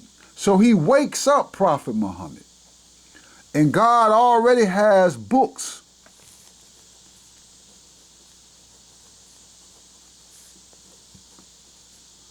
For when Prophet Muhammad wakes up, there are books for him to read. And from the books he reads, he begins to write. Who taught man with a pen. Who taught man, mankind, civilization. Who taught the people of the planet with a pen about God, about Allah. My point is that there are books that would give you the actual story of Noah and his wife and her hypocrisy or disbelief. So there are a lot of books out there that we have no knowledge of, and again, part of our chattel slavery, destruction, is that we just don't have no knowledge of them books. God say he taught by the pen. God told Prophet Muhammad to read, right? My people are destroyed for lack of knowledge. We are destroyed for lack of knowledge. That's a book. That's books.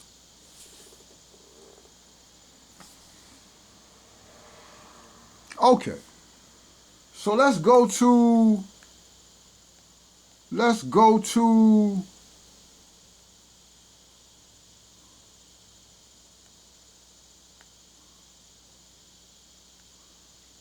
to Lot. Lot, Mary's wife, Bible verse. Let's see if they give us the genealogy of Lot's wife.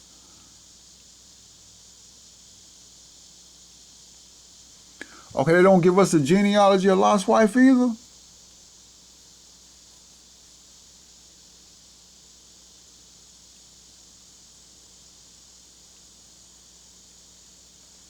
Okay, let's go back to AI. Let's see if AI, what is the Bible verse that gives the marriage of Lot and his wife? And again, we don't know her name. I just seen a revelation from God. I'm going to get to it. Hold on one second. Now look now, if the Bible doesn't give us Noah and his wife's marriage, and the Bible doesn't give us Lot and his wife's marriage, but the Bible gives us Abraham. And so we don't have that. What we do? Okay, so Abraham comes after. Well, let me make sure. No, we don't have the information on Noah. That's further than Abraham. But we should have Lot's. Okay, why we don't have Lot's information, I don't know, because we have. Okay, so the Bible gives us Abraham's and Sarah's marriage. So we're gonna look at Sarah's genealogy. Now Sarah So God is saying, don't look. Okay, so instead of looking at the negative, saying who the wicked people are, we should understand both. But we're gonna look at Sarah's, our grandmothers, we're gonna look at our mother's genealogy to get a better understanding of what our wife's supposed to be. But let's look at what AI says. The Bible does not explicitly describe the marriage of Lot and his wife or provides detail about their relationship. Okay, so we don't have no genealogy on her. Okay, so let's do this. What is the genealogy? What is the genealogy of Sarah? Let's see if they give us the genealogy. What is the genealogy? Sarah, the wife of Abraham, is a significant figure in the Bible. So let's look at that again, right? Let's understand how to use the Bible for our benefit. God doesn't give you the marriage of Lot and his wife to understand the genealogy of Lot. Now, I'm sure, okay, so what God can be saying is that information is in a separate language, so you need to go find where that information is learn. So that's a path to righteousness. Again, if it's a certain type of financial success, well, what is that path? To be that trillionaire on the planet? Like, what is the path to be the trillionaire on the planet?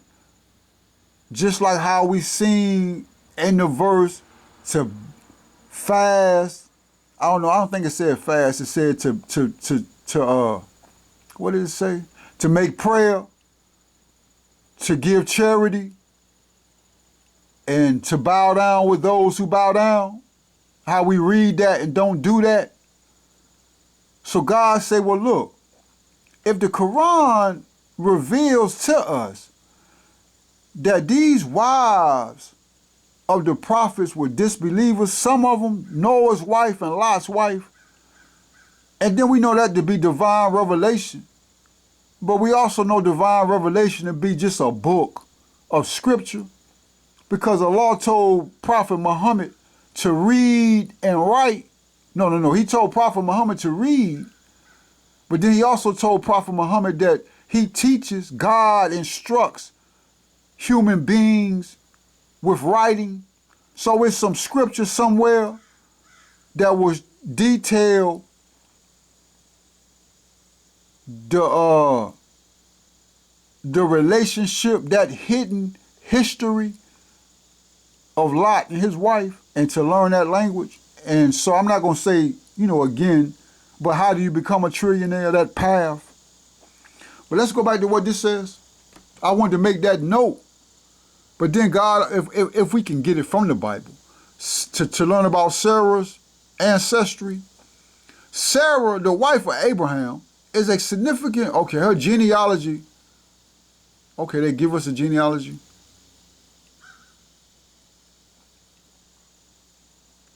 She is the half-sister and wife .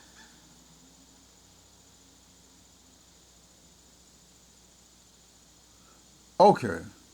So Abraham says, besides, she is indeed my sister, the daughter of my father, though not the daughter of my mother, and she became my wife. Okay, so they share the same father. I don't think that's true. So we don't know her mother. So they come from Shem. Terah is Abraham. Okay, she come from Terah.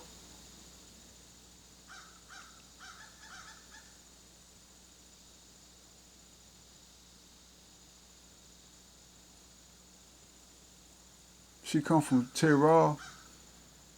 So who was Noah's wife?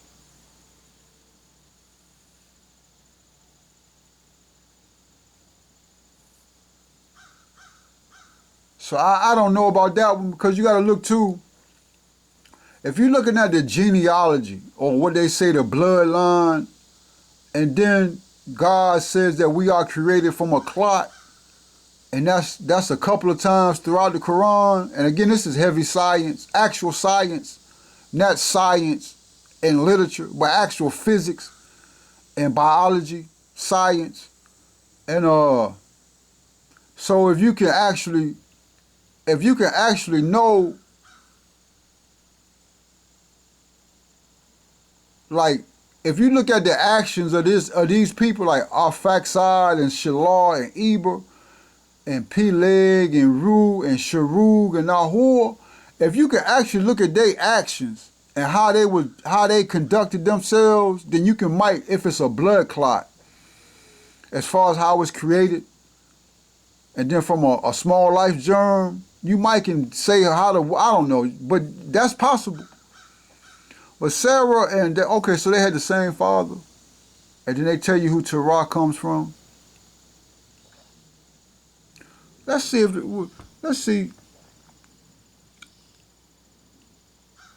Does the Bible give us the life of Terah? Does the Bible give us the life of Terah? Let's see what it says.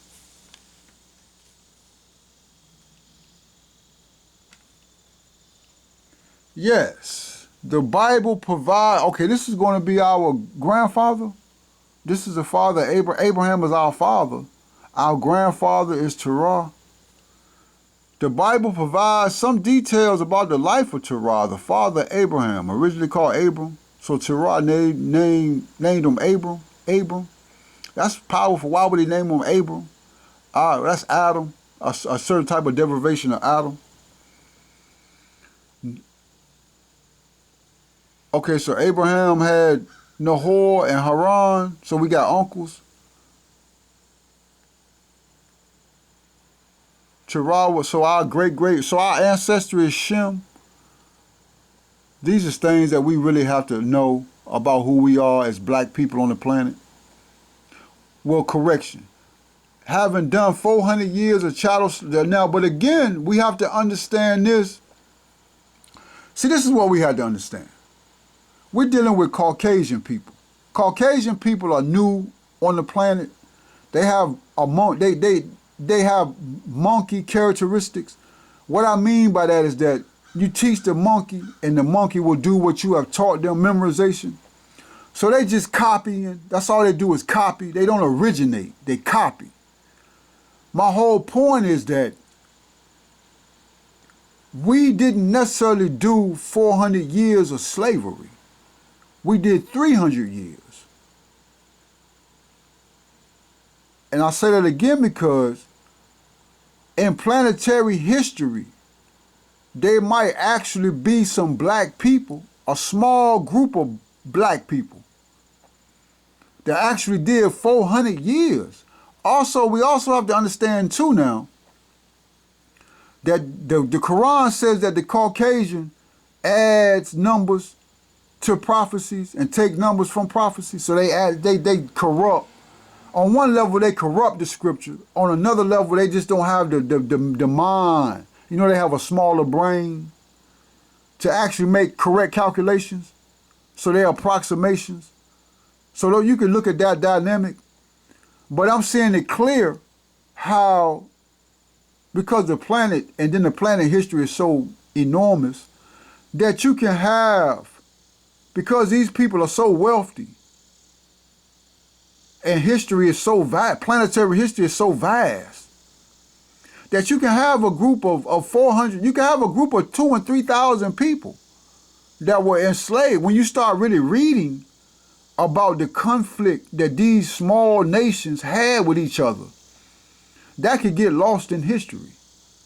And so what's happening now is that the Caucasian is just reenacting It's just, but again, always understand that the planet rotates and comes back to a point where it used to be.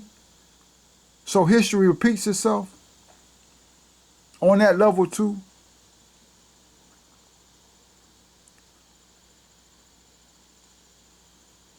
Okay, so our grandfather was Hashem, but that's Noah, and Noah's from Adam. So yeah, you know, that makes more sense. We just the children of Adam. That's what our problem is. We really need the deep dive. We talking about that trillionaire path. I'm talking about individually. Where I got $1 trillion. I'm the richest, how I want to say it. I'm the richest man on the planet. But man is mankind. We talking about the human being. So I wouldn't put myself, what we call the dunya. That's a devil world. But I'm going to say it like this. $1 trillion path. To get on that $1 trillion path, we need to deep dive into Adam. Who is Adam? The creation of Adam. I don't think we have really ever done that. So Terah, he lived in Ur. I don't know what Mesopotamia is. But Mesopotamia was a center of pagan worship, which would make sense. Okay, Mesopotamia is Iran. I think it's Iran. No, we don't even have to leave, brothers and sisters. We can stay right here on the same page. Is Mesopotamia Iran? Is Mesopotamia Iran?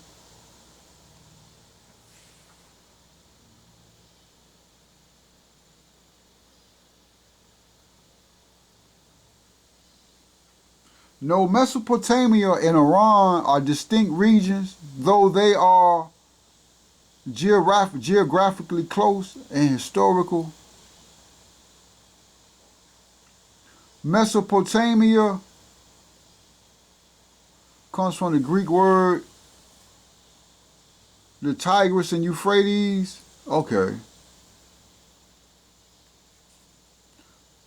Now I will be patient, because I'm sure it's going to give it to us. But what is modern day Mesopotamia is what I want to know.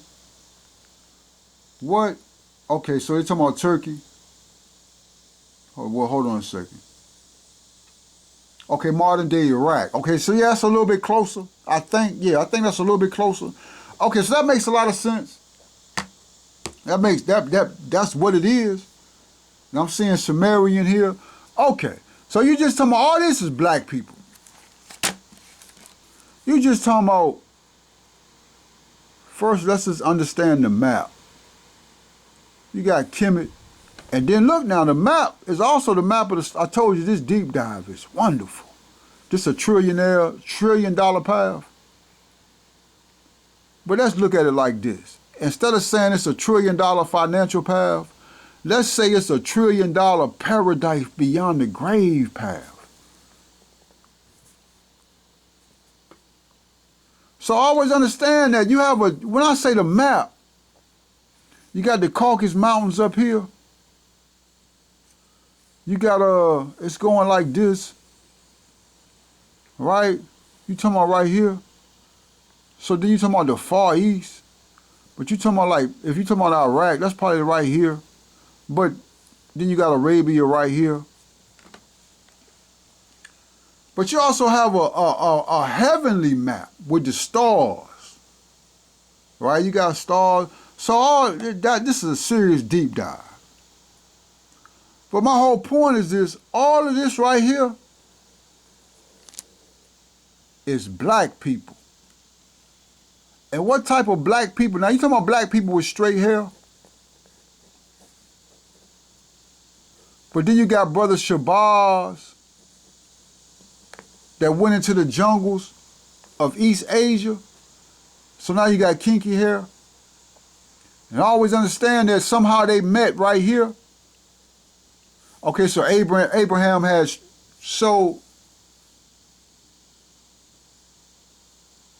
Okay, they had, so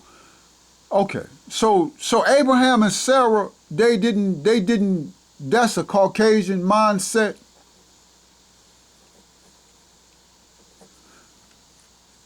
They didn't have the same father. Well, I don't know, because I think the Commissions did practice that type of, I don't know, is that wickedness?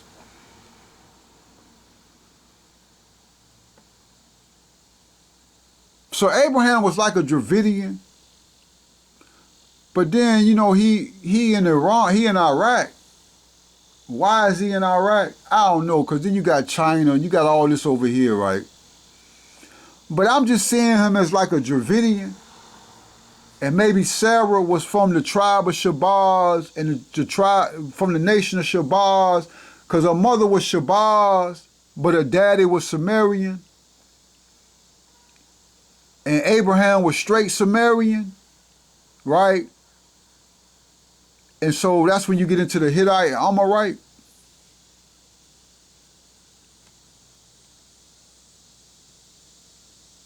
Yeah, I think that's correct.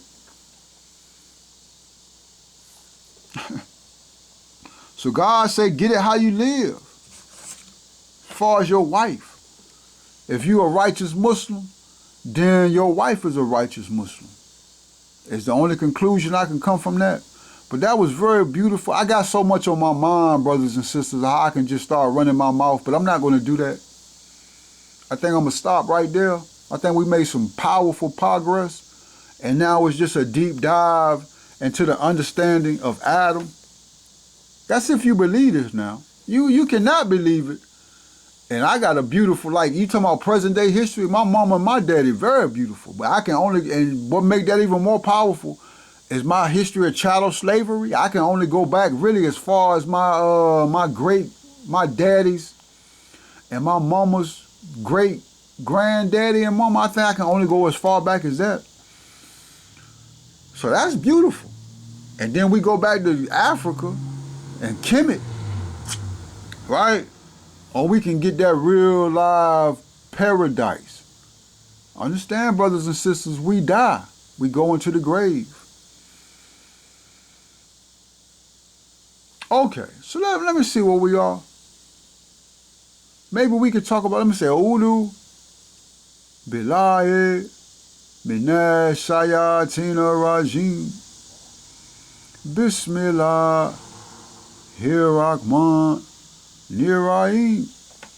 We're not going to really get into no math analysis. I might touch it just a little bit. Math analysis. I had my brother, this is my brother from YouTube, Black Pen. Black Pen, Red Pen. And I think my brother has went on and got his doctorate. So that's real good, brother. Well, I don't know. He say he has students. He might not be let me correct that. He might not be a professor, but he might be a professor. These brothers and these sisters, the Africans, you know, across the board, African Americans also. I'm looking at me, right? So I shouldn't do that. But he's real young to have a doctorate. Well, I can't say that either. He didn't bullshit and went on and did what he had to do. Actually, they be prepared already, years of training. But my brother Black Pen, Red Pen, and he's getting more into analysis with his channels, and that's actually very good because he's actually showing you what his discipline is good. My discipline, I have revelation, but I'm working on my discipline to structure it. You know, information being everywhere, we have to structure it. Okay, but he gave a problem. The problem is called mathematical induction. This is called math induction. Math induction. How it sounds is what it is. Induction. But it's approach to doing proofs. Say you have a system of numbers. You have some system system of numbers. This is not physics. This is numbers. Remember now, it's just tools. 1, 2, 3, 4, 5, 6, 7, 8, 9. This is all it is. Counting numbers, natural numbers. Then you have 0 for continuity.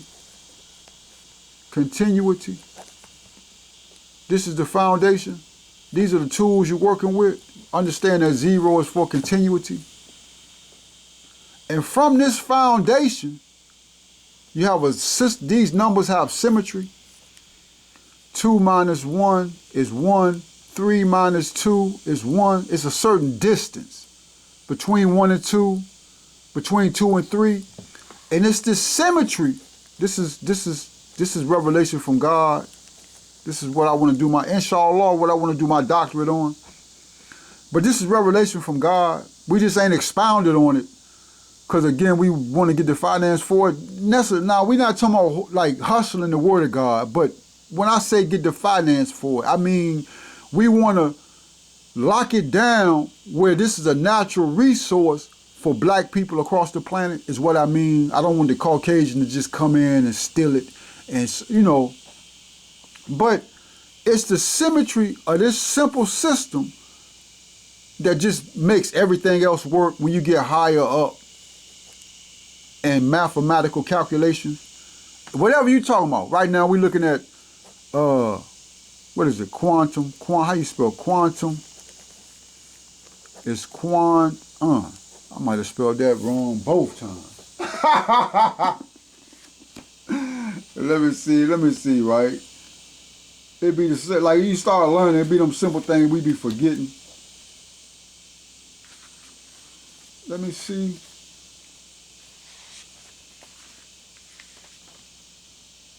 Yeah, quantum. It's quantum computing. And the brother just, Dr.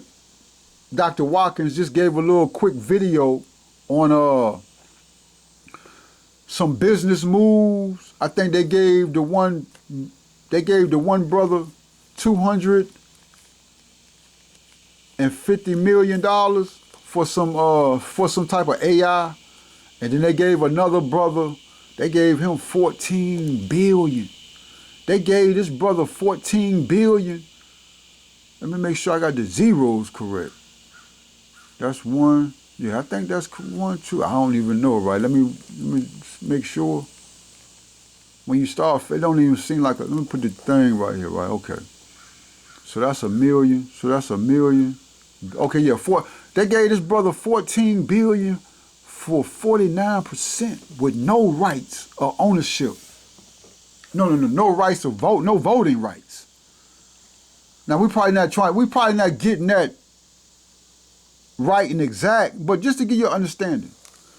And both of these brothers were under 30 years old. When I say brothers, I think one was Asian, China, well, one was Far East Asian and one was Caucasian. What I'm saying is this is me right here. Just when I lock it down, when I make it up in my mind and I get on that path and this is what I'm gonna do, then this is me right here, the 14 billion. This is what they're gonna pay. If I choose to, I might not even choose that route. I might just, if they're gonna pay me 14 billion, then, well, it depends. It depends on who I'm working with, right? But this is me. So we're gonna look at quantum computing. I mean, brothers and sisters, God. And once God say, well, Fatiha, let's go in, let's deep dive on one thing, and this is what we're gonna, then this is what it's gonna be. So it's the research library. And what I will do, inshallah, is I probably, I don't know, I'm gonna holler at you one time. I'm not gonna ask you for no money. I'm gonna just let you know, look, slow pace. Do you want to get involved with me? I've been listening to you. I like your style. You somebody I need with me. Even though you're not Muslim and all that, you just that air freshener. I'm gonna see if you want to get involved. It's either yes or no. I'm not even gonna never shut the door, right? Even if you had hesitation, because I was thinking about it, right? Because I'm actually very good. It's not procrastination. It's just this is a world of vanities. No, Black America is destroyed. And unless you become a Muslim, I don't really know what you're doing, right? Because we die. But it's the Research Library Corporation, right? This is what it is. And so it's just a bank account and getting that 14 billion. That's not even a lot of money. That's why they gave them that, because they're about to make trillions. NVIDIA has already shown you that it's possible, right, to go up into the upper 600, 700 trillion. But it's the research library, and it's just getting that money into this bank account where we can start doing what we want to do. So it's quantum computing. We're going to look at that. Okay. But let's get back focused. It's the number symmetry. It's the symmetry between the distance. Even though 6 minus 1 is 5, 6 minus 5 is 1. So you just got to understand how that symmetry works. And it's this symmetry right here that makes all of this work. See, even that alone, see, it's one thing if I would have just, like, when I was just talking about this, when I was just speaking about the number symmetry, the devil couldn't put it together. But now that I put a structure on it and I say quantum computing, now the monkey will now the monkey understands, well, it's the number symmetry that makes quantum computing work. So that's why I say, brothers, and with that, just information alone, now it doesn't matter. It's still Almighty Allah. It doesn't matter.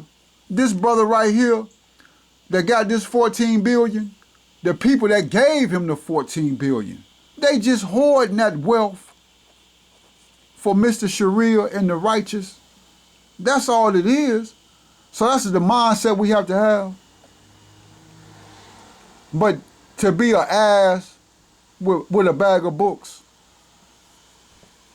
And then again, that's my paranoia also. Right? I get like that because you got to understand. You got to understand these times, you know, these times are a prophecy, you know, and I do want you to have it. Like I do want you to have that Hanifa purse. Like I want you to have it, but I got to get the finances, right? Right? But I might not get the finances because, you know, we speaking to the people. And you know, the things we ask for in this world, I'm going to say it like that. But okay, let's keep it moving. Okay. So I done kind of moved away from the tools, right? I wanted to build on that, but we're not going to do that right now. So let's just talk about variables. I'm gonna keep it simple. And even though I didn't caught my second win, I'm not going to keep going. I'm going to shut it down, but I want us to understand this. Okay, variables. The only confusion you have until you get to like integrals, that's still a symbol, right? So let's do it. Let's say let's not even say nothing. Let's say we just have well, that's still a variable. Okay, even if okay, this is real simple, but you're still going to use a variable. Okay, we can't use that either. So let's go back to 2 plus 1 equals 3. And even in using these caricatures, these are just numerical variables. They're variables, but they have a value compared to, they're numerical variables compared to like a symbolic. I mean, it's still, numbers are symbols, right? To describe counting or something in nature. Right, like we could get into all of that to explain that, to give you a foundation. But you got 2 plus 1, that has a value of 3. But you can say 2 equals 4. You can say 1 equals 1. Then it would be 2 plus 1 equals 5. That's because 2 equals 4, which is plus 1 equals. So you can get into all of that, right? All that's important. But understand it's 1, 2, 3, 4, 5, 6, 7, 8, 9, and then 0 is for continuity. But when you talk about variables, variables again represent the unknown. Anything can be a variable. You can take a tree and you can say this tree is equal to some unknown, and you can say a tree plus a cloud is equal to a house. Well, we don't do that, even though you could do that. That's probably real good for children to help them out with. I mean, I'll probably do that. Get it animated, get a good art. I've been still looking for a good artist that's affordable, that I can just work with. But we don't use symbols like this.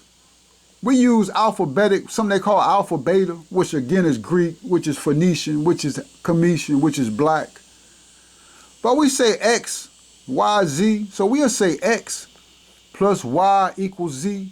But here I said a tree plus a cloud equals a house. It's the same thing. This is more easier script to communicate or to translate to other people.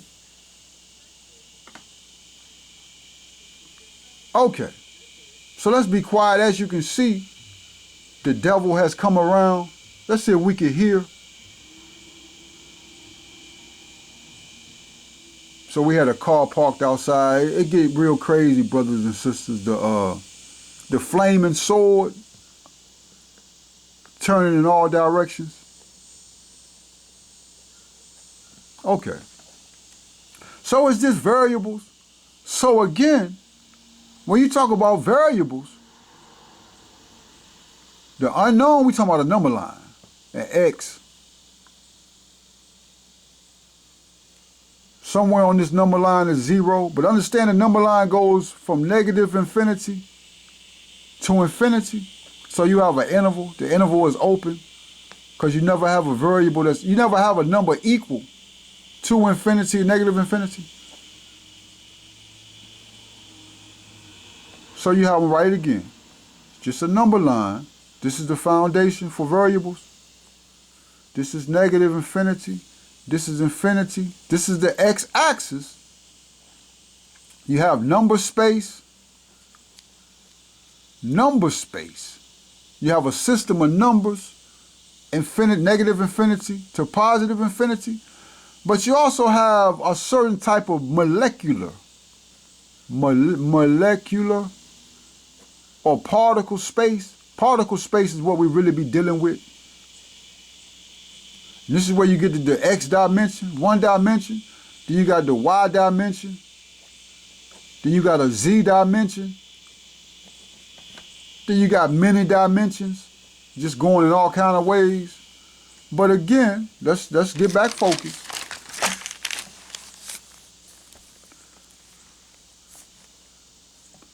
You have a number line. This is just one dimension, one-dimensional space. From negative infinity to positive infinity, somewhere in there you have 0. Zero is a what they call an integer. But we know before it's an integer, we know 0 to be a natural number used for continuity. That's a beautiful definition. That's what it is. Now, you're not going to get that nowhere in the literature. If you start reading Arabic, they're going to show you, they might not say it how I just said it, but in reading it and getting your thoughts together, that's what they're going to tell you. And then the commission is going to tell you the same thing. 0 is a natural number used for continuity. That's powerful. That's something we should. Okay, but in learning math analysis, I was getting confused because you'll have f of x is equal to some function. We're going to call that function Hamza. But say we say f of x, say I just did it then, what I want to explain. Say f of x is equal to x squared. But always understand what this function is describing. It's describing a parabola. This is what that looks like if you graph it.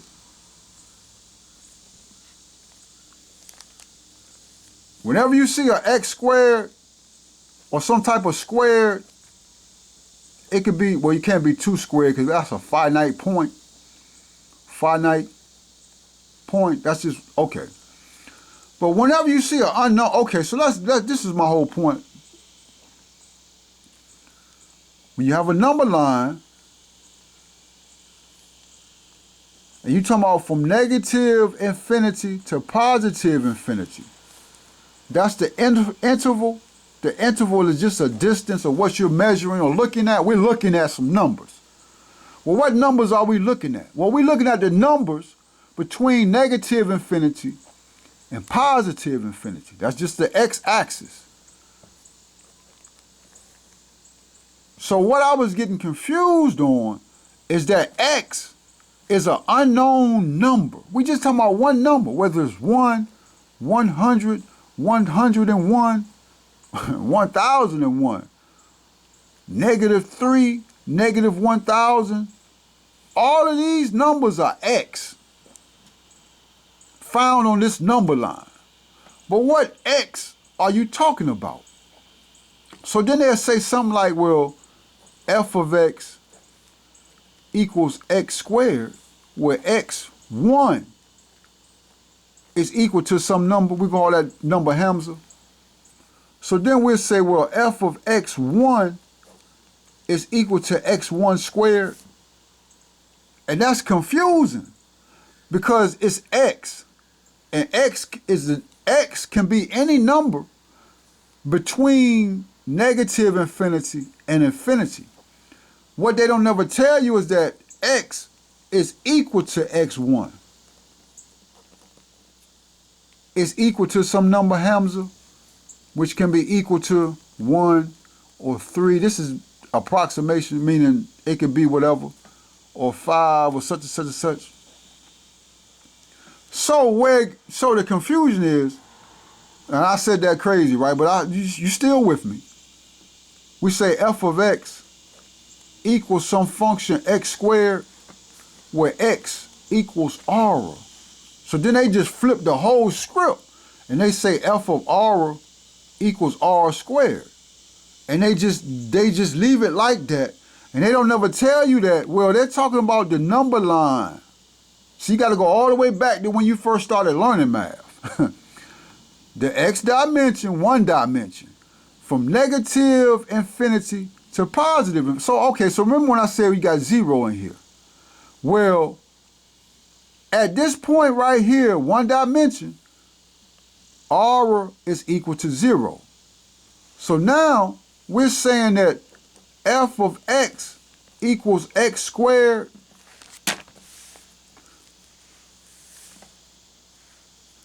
number line. Negative infinity, positive infinity, the x-axis, one dimension. F of x equals x squared. Remember, x squared is just a parabola if you graph it.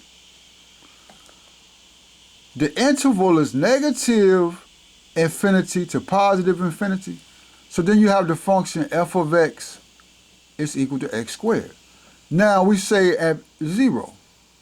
Somewhere on that one-dimensional number line, f of r is equal to r squared.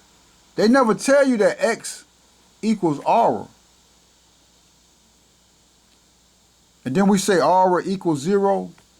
So f of 0 equals 0. Now, this graph right here is 2-dimensional. This is not the graph. Well, the graph is 2-dimensional. But this function is 2 dimensions. But we're just looking at where we're getting this variable from. It's called the independent variable. See, I missed that. Well, that's a good way to structure it. What they call it. It's called it's more than that. That's again the monkey. But they call it the independent variable. Meaning, it's not dependent on what the system is doing. It makes the system give you a number. So we say f of x equals y. That's making it 2 dimensions. So now you got y. You got some y value. But you're getting that y value from the x value, again 1 dimension, negative infinity to positive infinity. And within these infinities of numbers, you have one number, which is aura. And that aura is assuming a value. We say that's, well, 0 is here. So we're going to say this is R1, which is 3.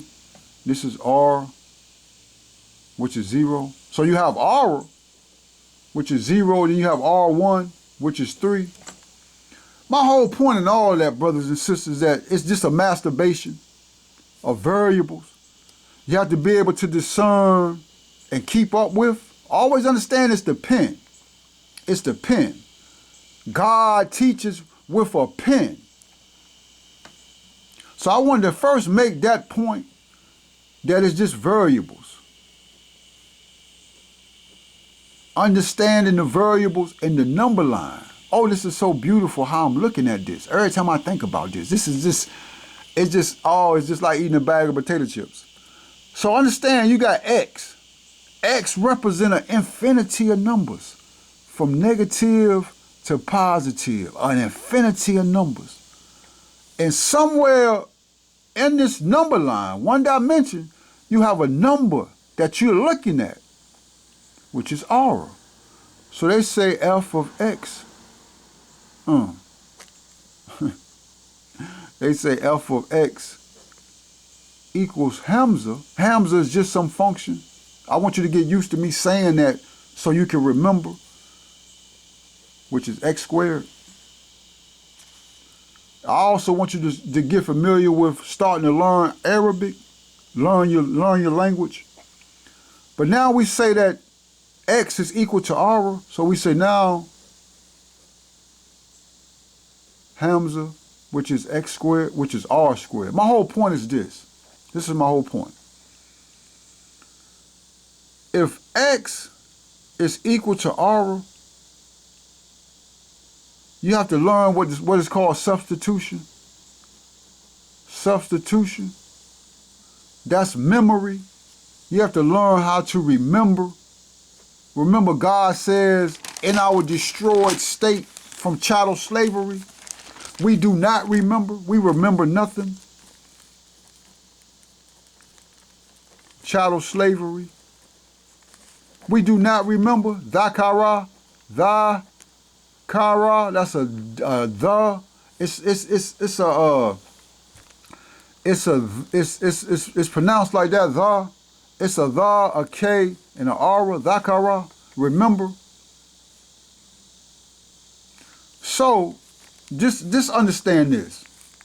In this infinity of numbers, x represents an infinity of numbers. But we're just looking at one number, which is aura. So now x equals aura. So what is aura? Aura can be Hamza, any number. Again, we talking about a variable. Just understand now. Just understand the trickery. So that's variables.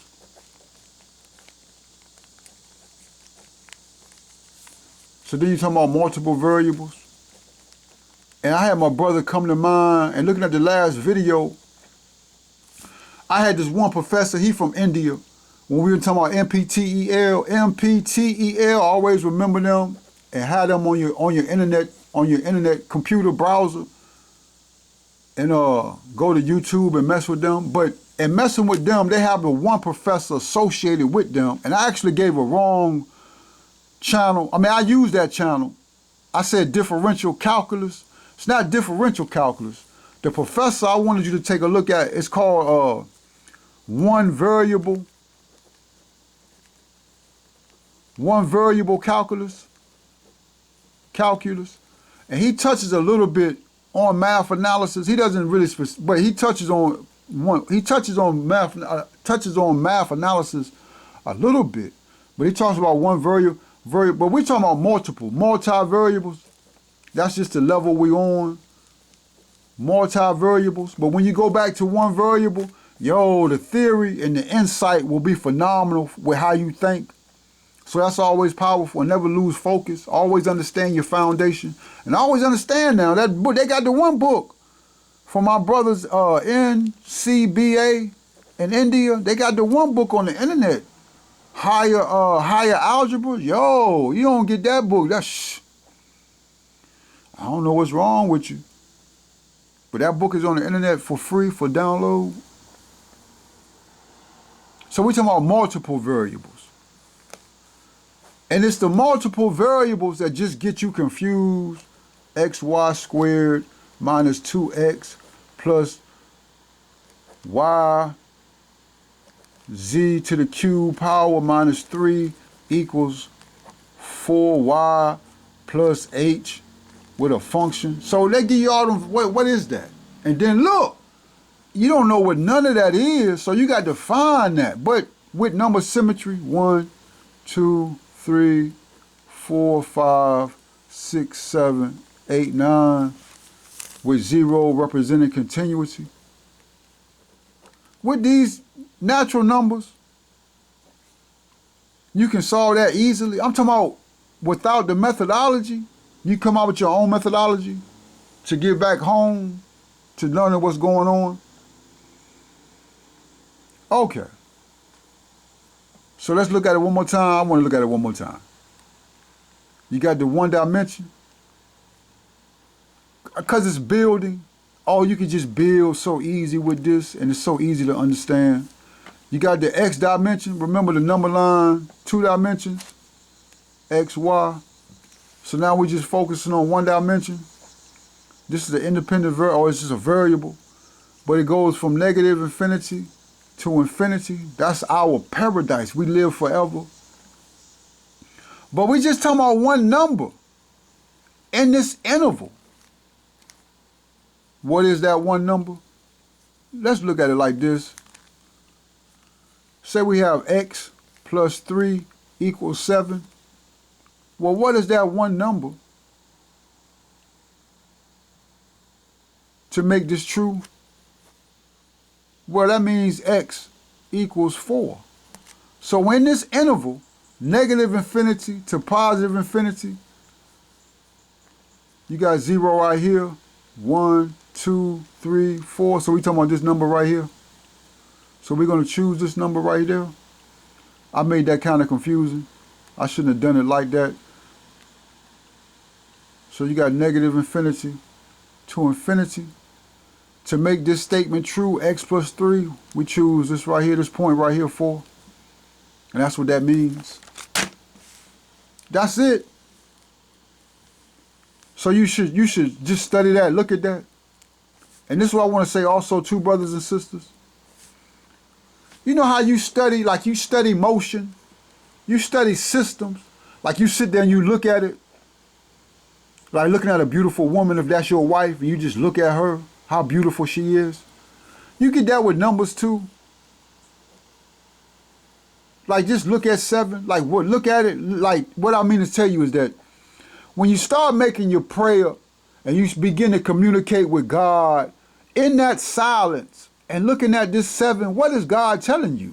And that's studying it. That's when that's you think that's boring. It's actually not boring. It's actually phenomenal. Like again, when I go back to this number line,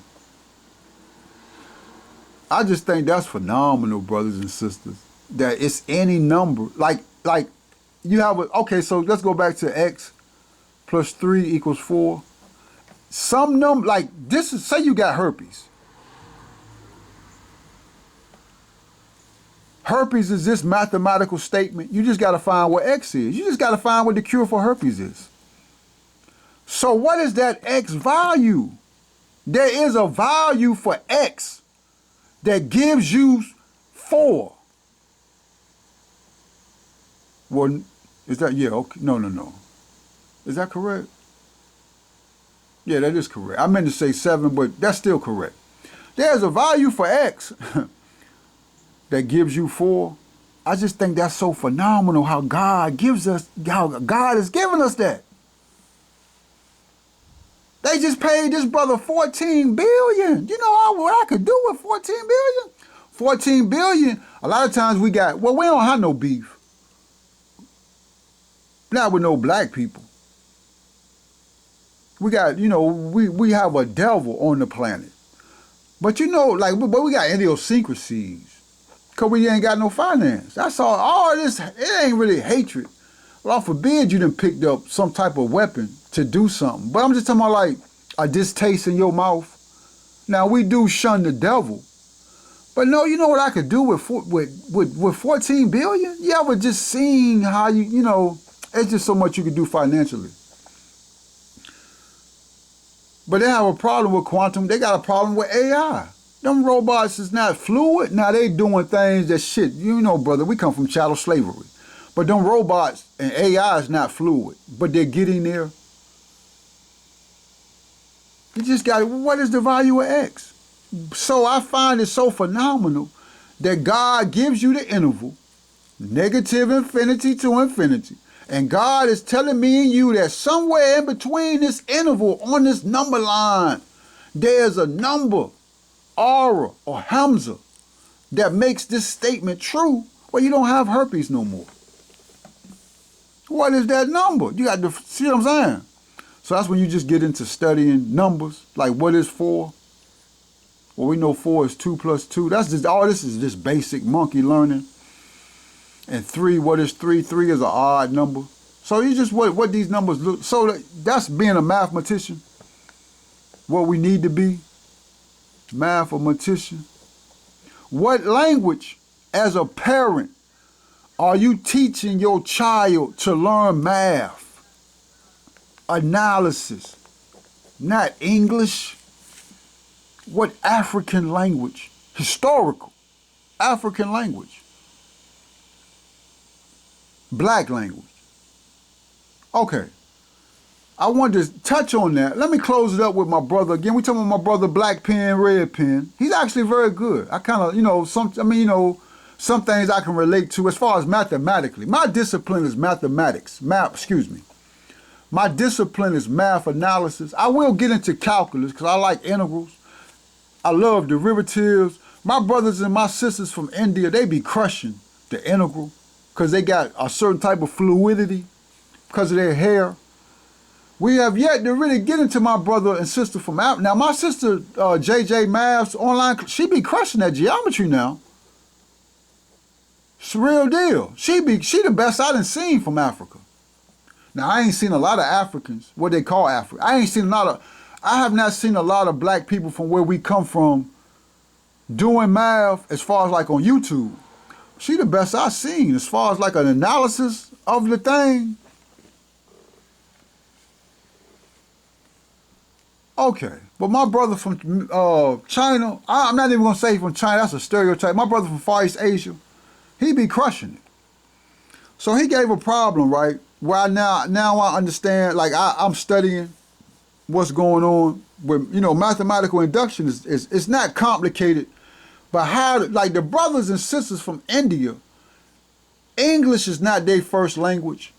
So when they writing these books, they not really giving you, and then the Caucasian ain't gonna never get, because the Caucasian is not fluid.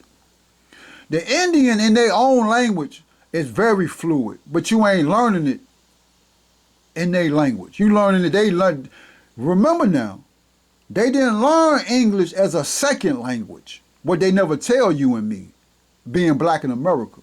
No, they were colonized. And when they went to school as children, they learned English with their language.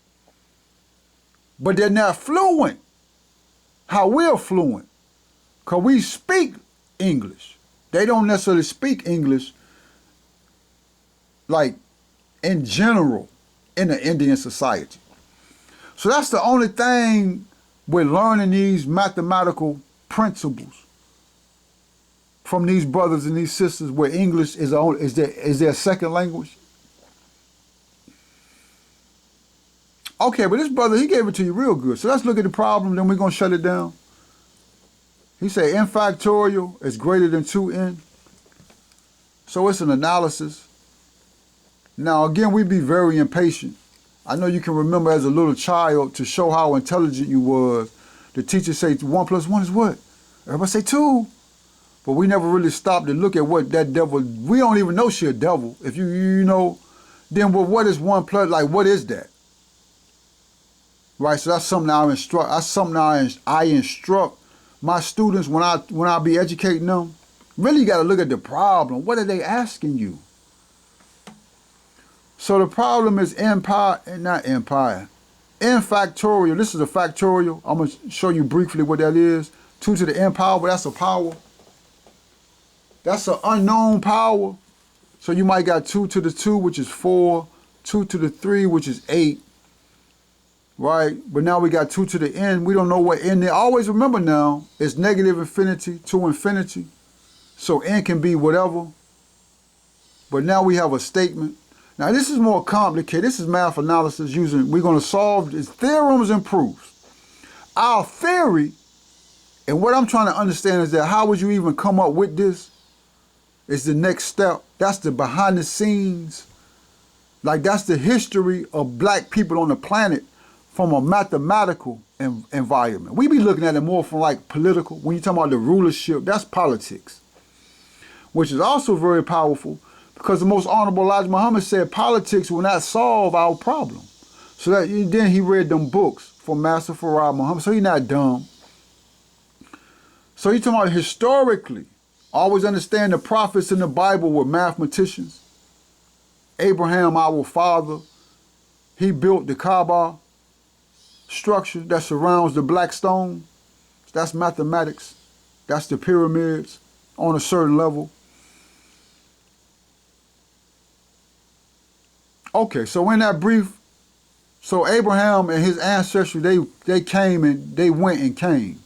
Or they came to these people over here, then they went, is what happened. That's what happened. And that, but we offer that, right? But just, if you can remember that, that's what happened.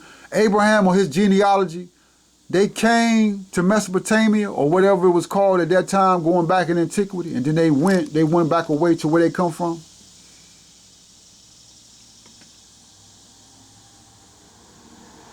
So n factorial, so when you have, say you have, this is called 4 factorial, that just means succession, 4, 3, 2, 1. Again, that's number symmetry. I'm just an infant. Like I haven't put the, like when I give you the number scale, notes to play that musical instrument, this is where all that comes from. And again, it all comes from this, brothers and sisters.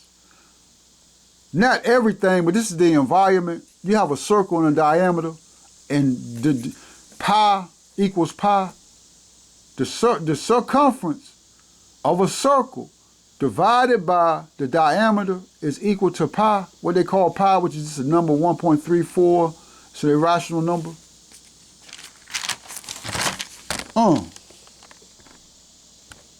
And when I say it all comes from that, what I mean is that this area of thought,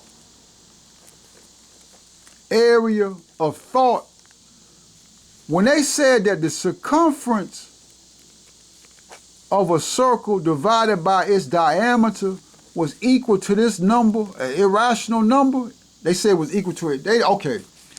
So they didn't say it was equal to 3.14 such and such and such and such. They said it was equal to an irrational number or a type of number. That's powerful. What?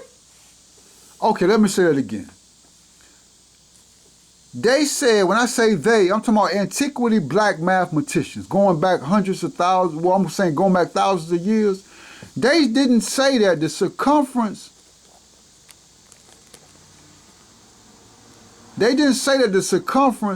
of a circle divided by its diameter, this is where we get this wrong.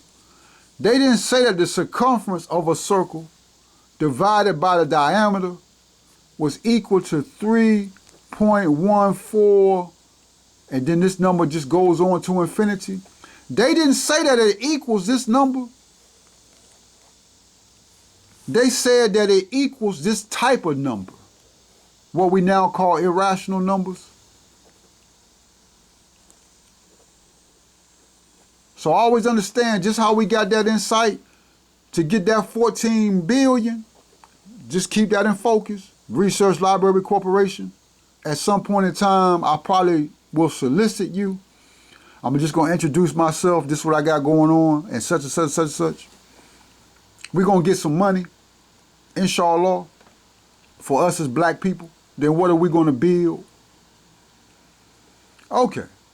So let's just understand. Okay, so in this area of thought, when they were doing all of this, coming out with them pyramids, building them pyramids, and that beautiful heat, that flaming sword turning in all directions. This is the mindset. So n factorial is greater than 2 to the n power. And factorial again, 4 factorial, is this a succession? 4 times 3 times 2 times, like we trying to understand number symmetry. How is this working? How are these numbers working? 3 factorial is 3 times 2 times 1. So you got n times n minus 1 times n minus 2 times ... n minus some variable. But let me because I wanted to look at that. I was studying that. I don't think we're going to, it's already 12 o'clock. Okay, we're not going to get into that. But I'm going to solve this right quick. I'm not going to give an explanation for it. I like my brother's approach. And I want to thank you, brother, for your insight. And because I understand it now. I need to, my whole point, mastery of math analysis,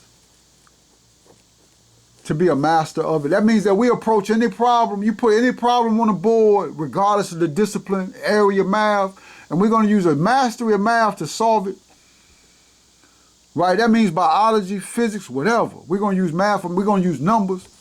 So I like how much, okay, so n factorial. Now this is what math is. This is a methodology. The methodology of math is called mathematical induction. Math induction. It sounds just what it is. So this is what I came up with a little algorithm on how to solve it. We're gonna prove it true. We're gonna prove true. Then we're gonna assume something separate, then we're going to prove that to be true. So let's remember mathematical induction. We're going to prove true, then we're going to assume, then we're going to prove true. So we assume this to be true. So n factorial to the 2n. So we say n equals 1. We're going to prove this to first be true. So if we say n is 1, 1 factorial,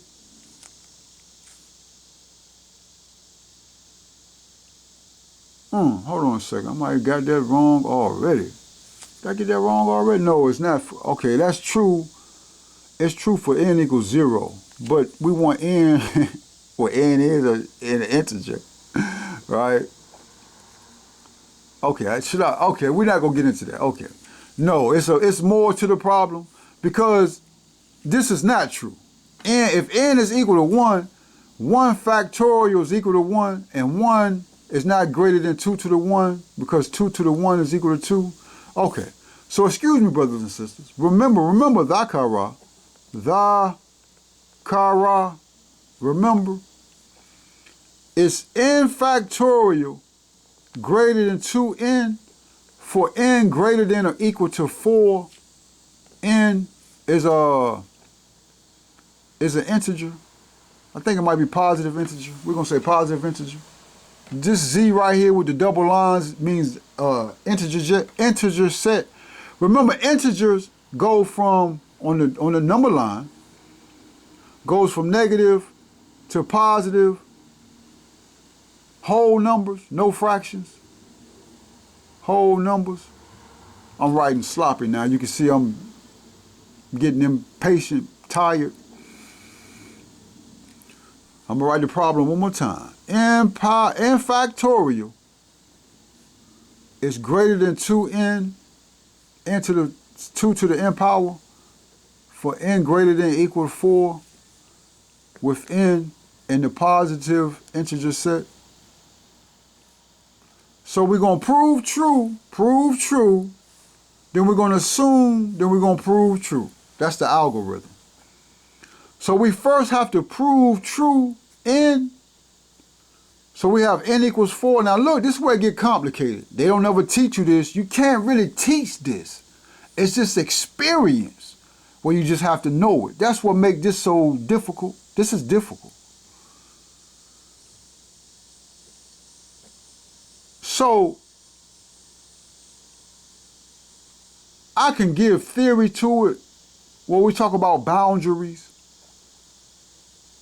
You can't put a boundary on n if it's greater than 4. Well, you can.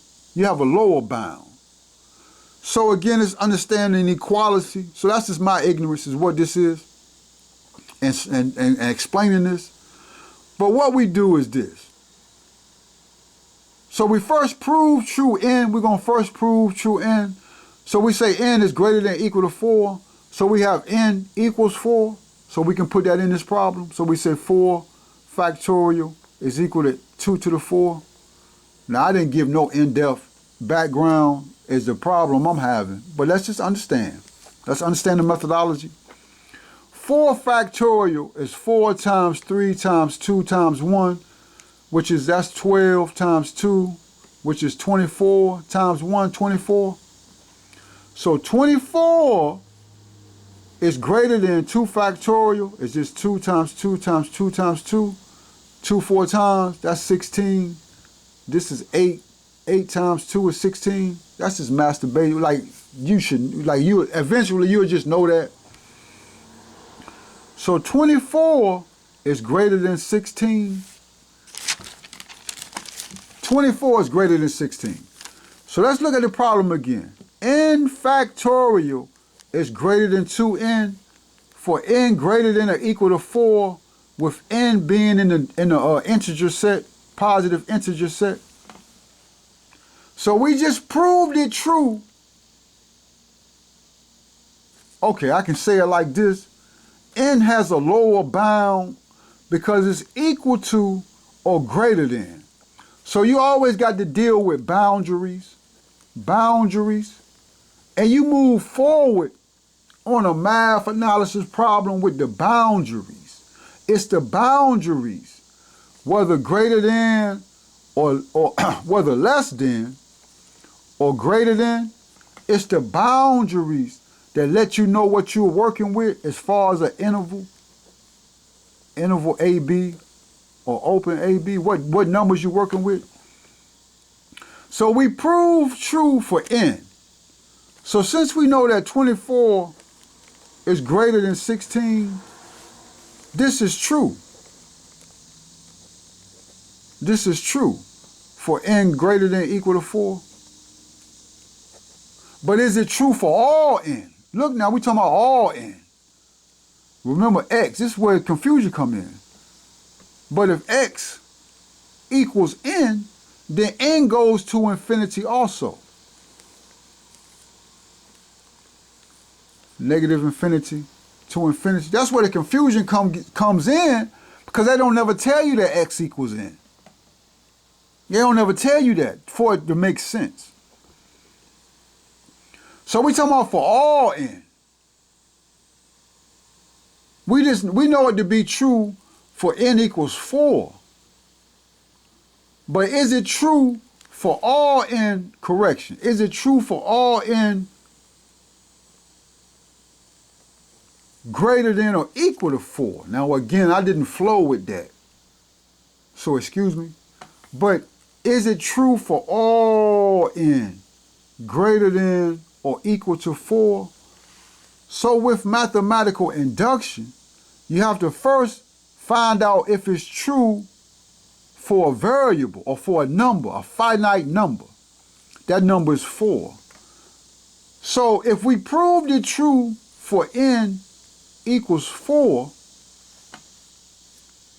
if we prove it true for all n greater than or equal to 4, then it's true for all n greater than or equal to 4. Or I'm messing this up horrible compared to how the brother explained it right. Now he don't get no, okay. So having proved it true for n equals 4, we have to prove it true for n plus 1. And n plus 1 is just infinity. So you say 1,000. If it's true for 1,000, it's true for 1,000 plus 1. So that's just infinity. Always understand that. I'm not going to write that. Let me just solve this and we're just going to shut it down. So we assume n equals k. Then we say k factorial is greater than 2 to the k. And we further assume that if it's true, we assume this to be true. That's where the assume comes in. First we have to prove true a value of n.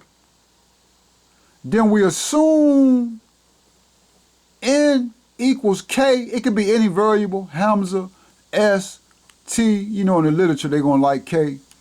So we say n equals k. We assume n equals t. We assume it to be true.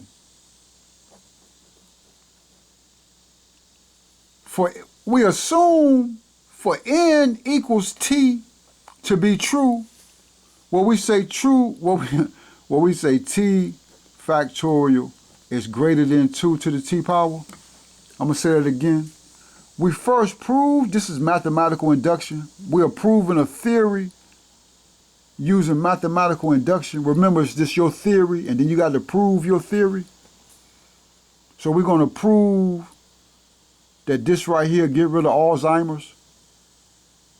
We're going to prove that this right here makes quantum computing work where it can be commercial now. So we prove true first, n factorial is greater than 2 to the n power. We prove that true first. They gave us n greater than or equal to 4. So we first prove it true with n equals 4. That was true. 24 was greater than 16. Now we assume for some variable t equals n for t factorial to be greater than 2 to the t power. We assume this to be true. If it's true, which we just proved for n greater than 4, greater than or equal to 4, we just proved that to be true. 24 greater than 16. So now we assume for variable t equals to n for t factorial to be greater than 2t for t greater than or equal to 4. We assume this to be true. If this is true, then we further assume that t plus 1 factorial is greater than 2 to the t plus 1 factorial. We assume this to be true. So now we got to prove that to be true. So let's go back through the algorithm again. Algorithm for math induction.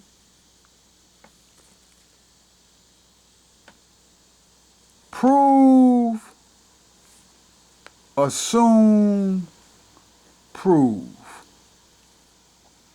They give you the problem.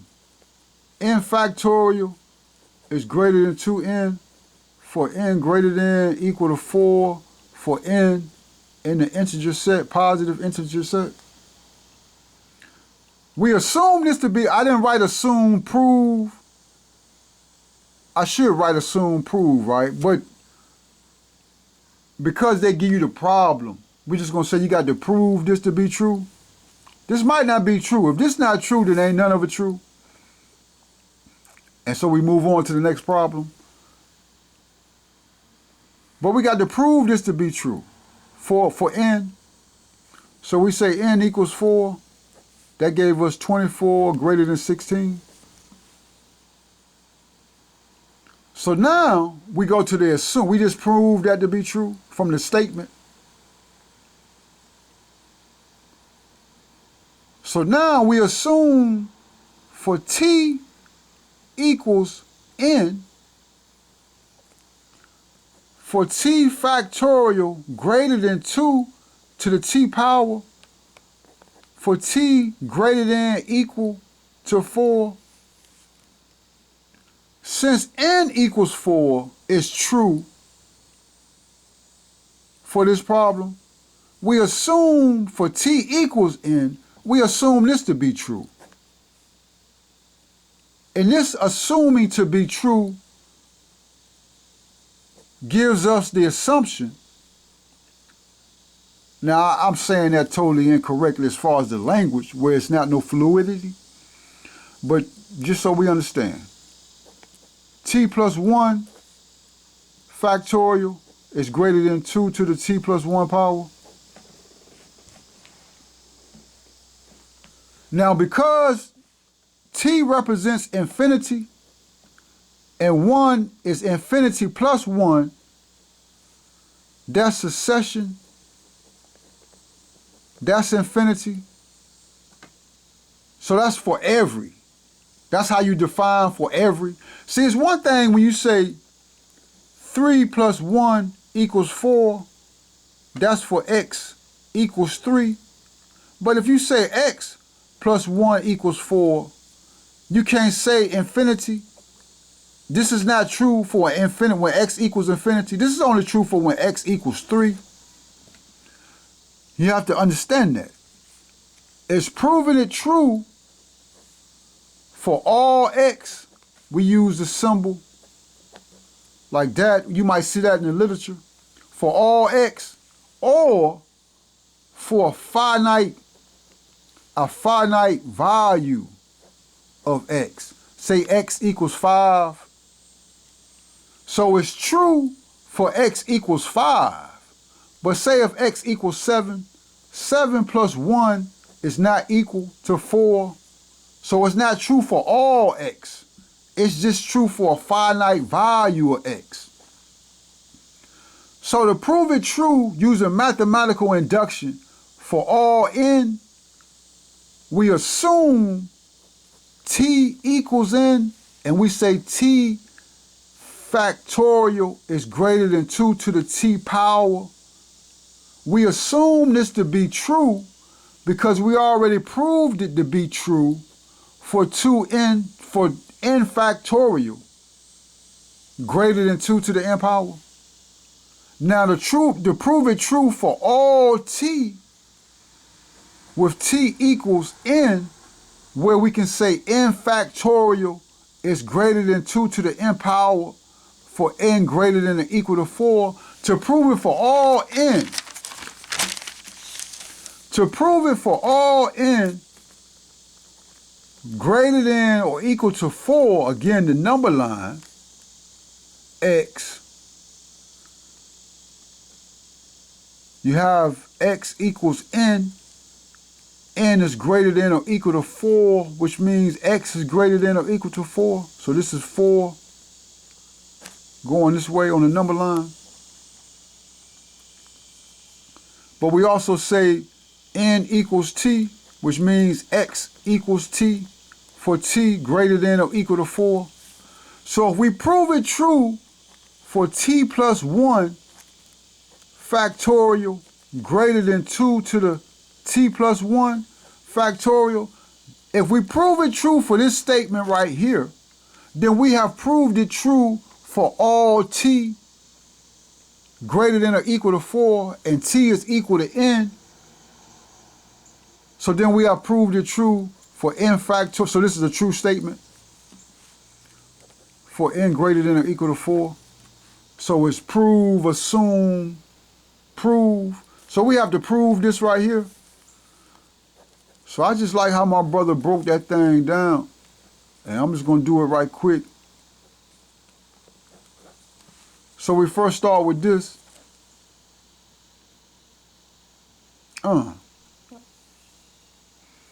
This is going to be some explanation, right? I got to learn how to just get to the math problem, right? Okay, so we start off with the factorial.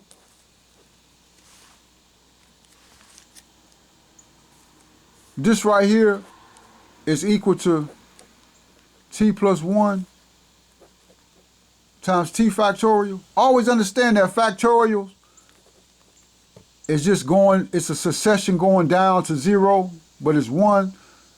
So it's n minus 1. No. So if you have t factorial, that's equal to t minus 1, t minus 2, t minus 3, then dot, then it's t, I'm going to say t to the r, right? But it's something else plus 1. It's something like that. I can't remember. But just understand that it's 4 times 3 times 2 times 1 for 4 factors. So you're decreasing. So if you have t plus 1 factorial, this is equal to t plus 1, which is what you have, times t factorial. Let me give you an example again with 4. Say you have 4 factorial. That's equal to 4. Just understanding the structure, then copy. 4 times 3 factorial. So this is 4 times 3 times 2 times 1. This is 4, the number 4. 3 factorial is 3 times 2 times 1. And that's really the game. To understanding how to just, the methodology and learning this. So again, you have t plus 1 factorial is greater than 2 to the t plus 1. T plus 1 factorial is equal to t plus 1 times t factorial. But if you go back to the original problem, what we assume to be true, we assume this to be true because we already proved it to be true. T factorial is greater than 2n, or 2t, excuse me. So we almost there. We got to prove this. So if t factorial is greater than 2 to the t, you got t factorial here. That's greater than 2 to the t. But you also have t plus 1, so you put that here. Now that's kind of complicated to understand, right? I love that because I understand that. But that's because, look now, say you have 3 equals 3. Understand it's a 1 here because 1 times 3 is equal to 3. You have a 1 here. That's what you have to always understand. Even if you have a equals a, always understand it's a 1 here. 1 times a is equal to 1. Also understand this now. That's a foundation. You can have 3 equals 3, but if you put a 2 on both sides, then 6 equals 6. Right? So you got to understand that, how you can just manipulate the equality. So let's go back. T plus 1 factorial is greater than 2 to the t plus 1 power. T factorial is equal to t plus 1. Now this is math analysis at its highest point because you got to really know, you just got to know how, you got to know your shit, brothers. I hate to use profanity, God, but you just got to know your mathematics, your foundation. You got to know everything, brothers and sisters. This thing is phenomenal. You got to know, you got to be a master of it. But once you know that, that's it. Look, t factorial, but t equals n. N factorial is greater than 2n. So that means t factorial is greater than 2t, which means that t factorial, which we just equal to this right here, with this right here, is greater than 2t, but we don't have t factorial.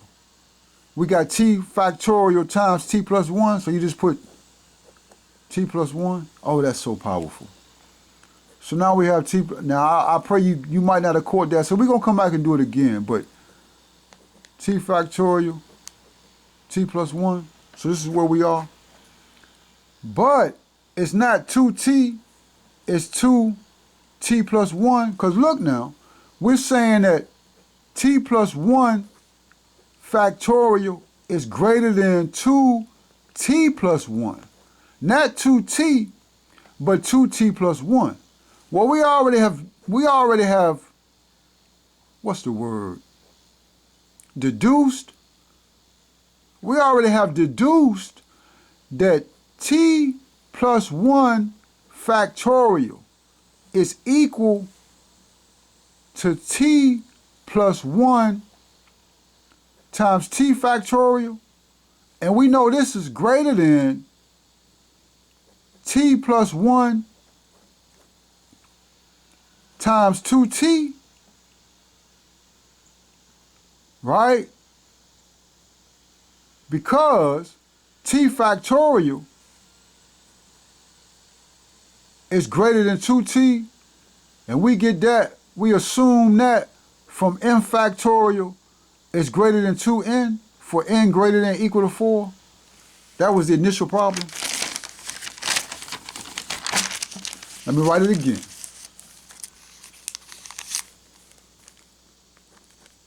T plus 1 factorial is greater than 2t plus 1 power. T is greater than 2 to the t plus 1 power. We have to prove this. This is what we have to prove. So we first take this factorial. We already have a whole bunch of assumptions. We're already assuming. So t plus 1 factorial is equal to t plus 1 times t factorial. But we already know t factorial, this is what we're assuming because we already proved it with n, for t equals n. T factorial is equal to 2 to the t power. But okay, so we have the t factorial here. Understand that. But we got a t plus 1 here. So all we have to do is put t plus 1 here to make this true. See, so you have this part. This is true. What we're assuming to be true, because we proved it true. So we have this. All we have is this. So what you learn about equalities and inequalities is that you just put it here and it doesn't change the value. You understand? So like, let me show it to you again. So if you have t factorial greater than 2 to the t power, it's a 1 here.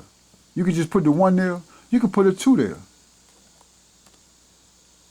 Because really, okay, to give you a better explanation, these are integers. Integers is not going to change the sign of the equality. That's an axiom. Now, you would want to prove that. I don't have it in my database, my human being database to pull it out. But inshallah, we're going to do that. So really, you got to prove that. But that's just an understanding, because that's a good point. How come t plus 1 doesn't change the value of the inequality? Well, that's because it's an integer. And that's a closure property. And I believe we're talking about real numbers. And so then you're talking about a field. What is a field as compared to a group? So that's when all that come in. I mean, it's important if you want to, you know what I'm saying? But we understand it, but really we don't. We say it's understood how we think, but really we don't understand it. We don't. So that's just some further learning. But it's an axiom. But you should prove it. But t plus 1 times t factorial, it doesn't change the direction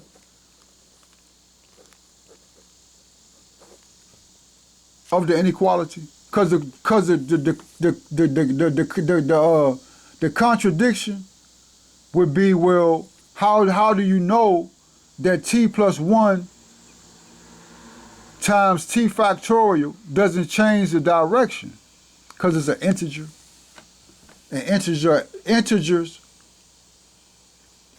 are a set. Remember we learned about set, sequence. Integers are a set of distinct values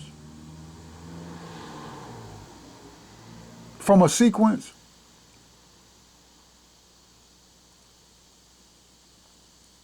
That doesn't change the direction of the inequality. I'm going to say it like that. I have to prove that, though. I know it to be true, but I don't understand it to be true. So we're going to assume that also. Okay, but let's just break it down. So we got this part. But we're not, now this part right here, we're almost there. We proved this part. But it's for 2t plus 1 power, 2 to the t plus 1 power. We haven't proved this part. We only have t plus 1. Okay. So now we look at this, because we're trying to prove this.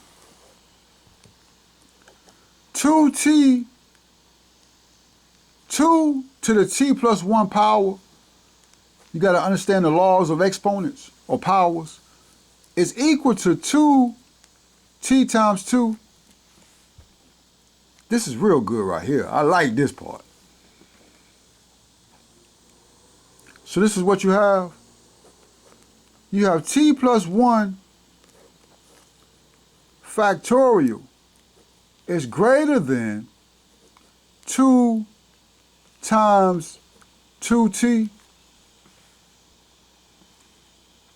Now, we know t plus 1 factorial is equal to t plus 1 t factorial. And we want to prove that to be greater than 2 times 2 to the t. So now we got 2 times 2 to the t, and we have t plus 1 times t factorial. Now if you look, this is the initial problem, what we assume to be true and what we prove to be true for t equals n. You have t factorial is greater than 2t for t greater than equal to 4. That was the initial problem with t equals n. So we got this in there, but now we have a 2 and we have a t plus 1. So we have to prove that t plus 1 is greater than 2. Well, the initial problem gives us that t is greater than or equal to 4. So all we do, brothers and sisters, t equals 4 because it's greater than or equal to 4. The greater than is the variable. We don't know what the value is because it can be an infinity of variables, an infinity of finite numbers. But they also give us t equals 4. So we got t plus 1. So we say 4 plus 1 t factorial is greater than 2 times 2 to the t. And then so 4 plus 1 is 5. T factorial is greater than 2 to the t plus, is greater than 2 times 2 to the power t. So we say 5 t factorial is greater than 2 times 2 to the t power. What I want you to understand is that 2 times 2 to the t power is 2 to the t plus 1 power.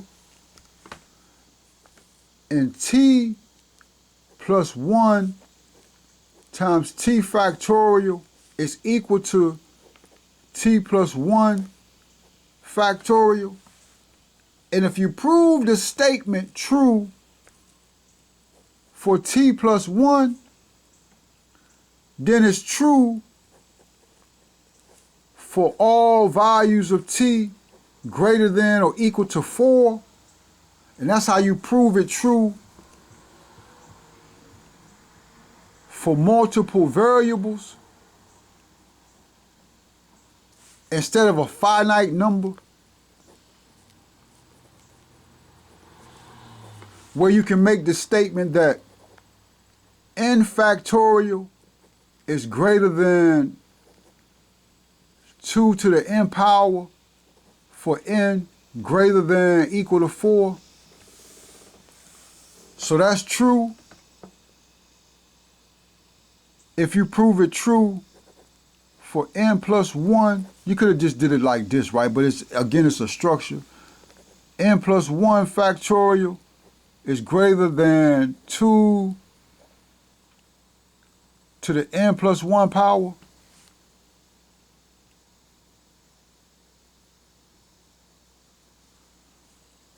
Or n plus 1 factorial is greater than 2 to the n plus 1 power is what I want to say.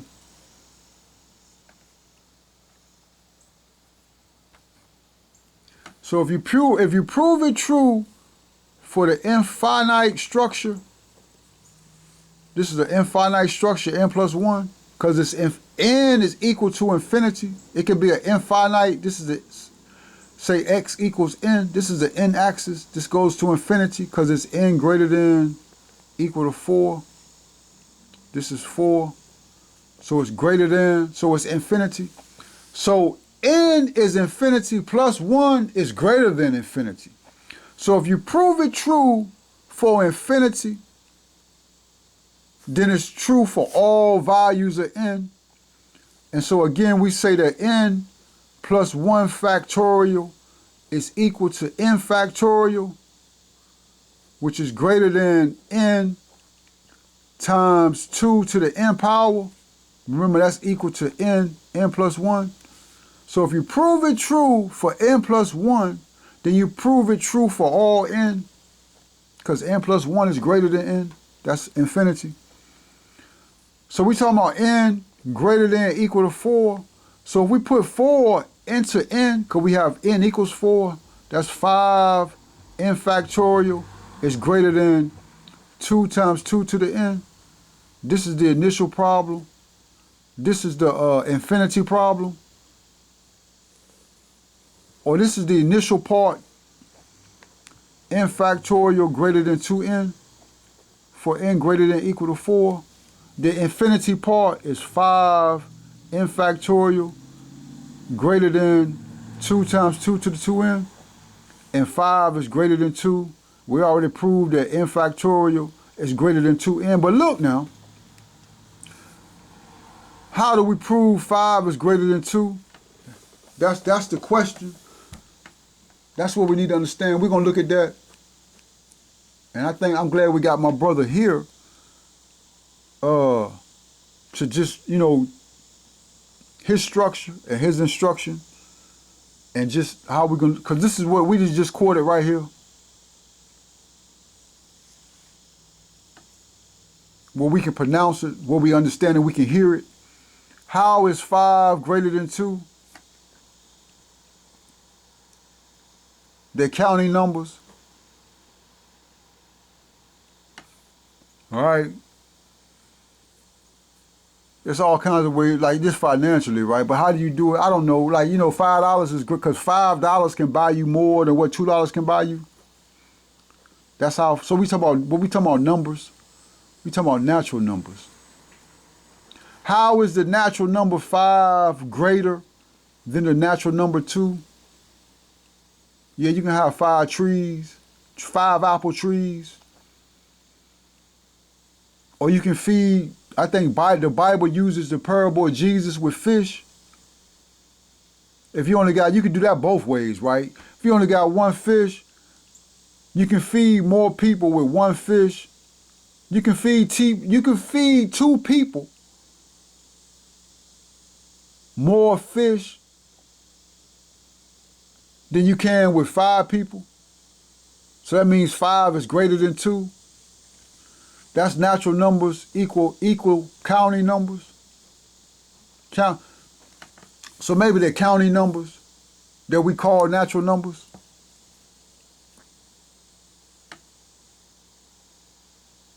Well, they're counting numbers Yeah, they're counting numbers that we call natural numbers.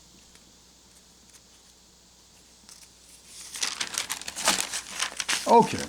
So our last thought, our last powerful thought.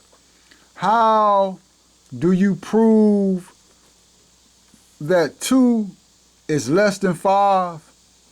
That 5 is greater than 2? How do you prove that? Now we gave you, I'm going to say, a hieroglyphic approach. But how do you use that using variables?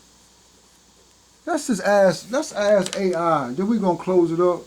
Now I'm not asking AI to know how to do it. I'm seeing what type of approach, like the methodology and understanding, like how would AI, I'm going to say using math analysis theory and variables.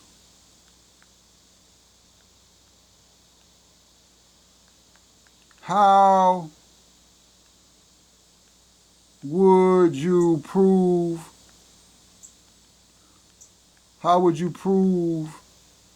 5 is greater than 2? Another approach is 5 greater than 2 implies 5 minus 2 is greater than 0. That's how you prove it's true. We don't need to ask AI. I'm going to ask AI anyway, just to see what he say. But that's how you prove it's true. Because 5 is a positive number and 2 is a positive integer. No, that's not correct either.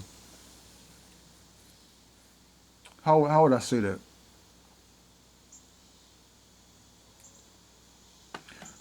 To say this goes back to 2 being less than 5, but that's what we're trying to prove.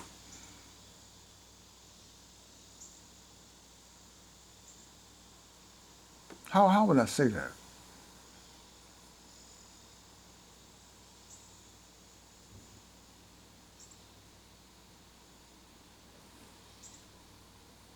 That's like saying, how is this true? How is 5 minus 2 true? Because 2 could be greater than 5. You could use the method of contradiction. That's not coming to me right now. So somehow we have integers, positive integers. 2 positive integers cannot give you a negative number. That's only with addition.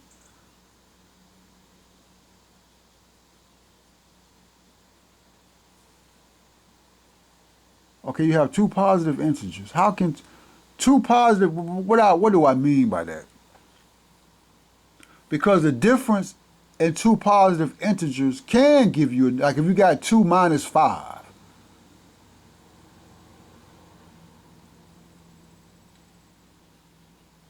Okay, you could say, well, no, that's still positive integers. That's powerful though. That's powerful. I wonder how would I say that, right? So you got 5. Okay, so I'll sit here and think about that, but let's see what it says. Using math analysis theory and variables, how would you prove? Let's see how you would prove it.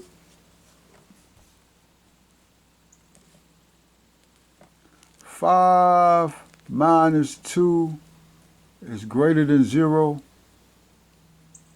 Is that how do you prove that to be true?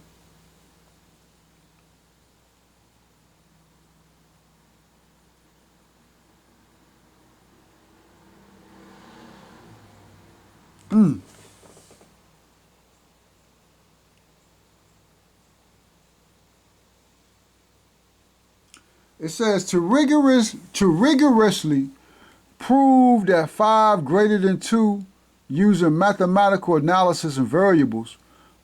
So they talking about axioms. I don't know, I kind of disagree. Well, that's a computer. So it would say that. But axioms should be proven, even though it's understood, because you can understand the proof. but they say you got to prove it. See, that's where a contradiction comes in. But if you have 5 greater than 2, then you say 5 minus 2 is greater than 0. So then you might say, how would you prove that, right? How would you prove 5 minus 2 is greater than 0?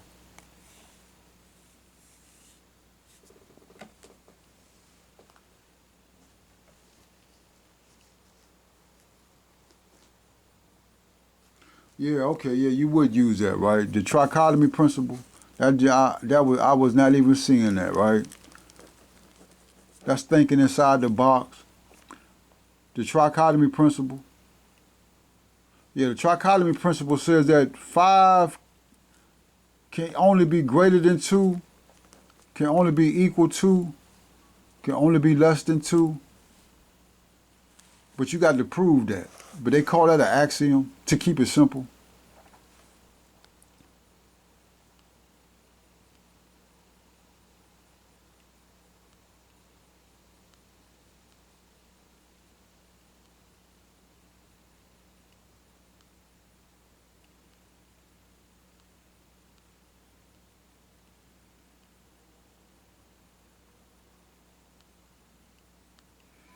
Okay, they I mean, that's how you do it, right? But they say that 1 is greater than 0. I'm gonna show you where they say that.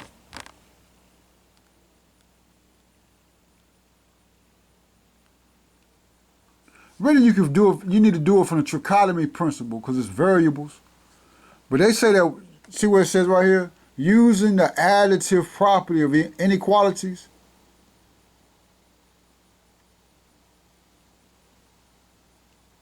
And see how they did that? See how they freaked that thing? How they did the 1 greater than 0? How we just did the t plus 1.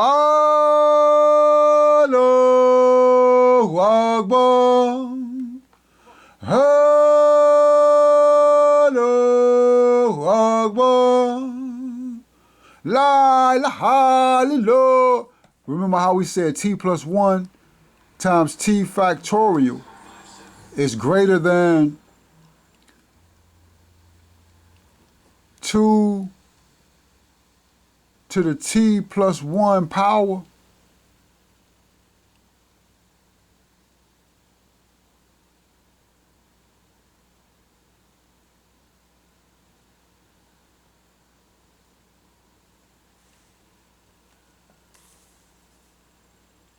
So we said t plus 1, t factorial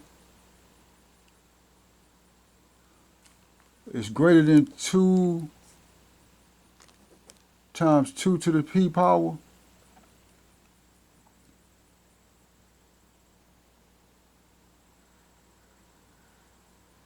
Okay, but how I showed that? How did I show that, right? Let me see. I don't want to look. Let me see. So we said that 2 plus 1 factorial is greater than 2 to t plus 1 power.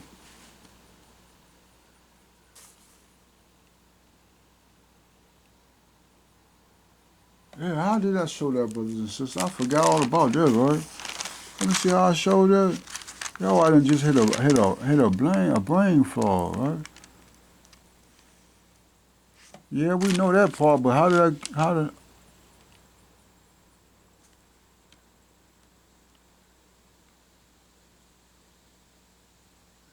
Nah, I done lost that thought. I done lost the fluid, the rhythm of what I was saying, right?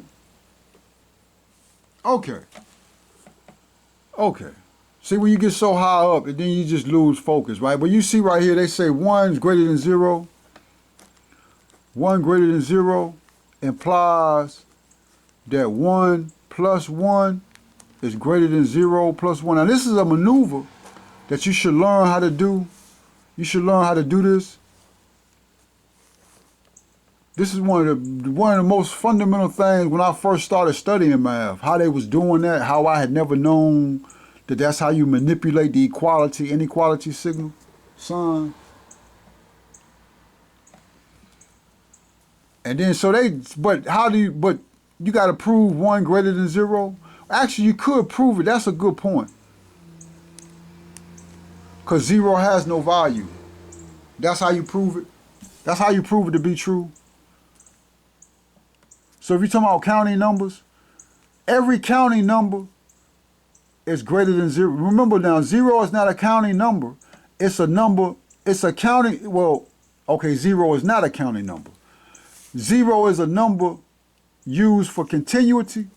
Okay, so yeah, that's good. Every counting number, so we don't even like, this is our ancestry telling us this. Every counting number A, it's only 9 counting numbers. 1, 2, 3, 4, 5, 6, 7, 8, 9. So what we would say is this. Every A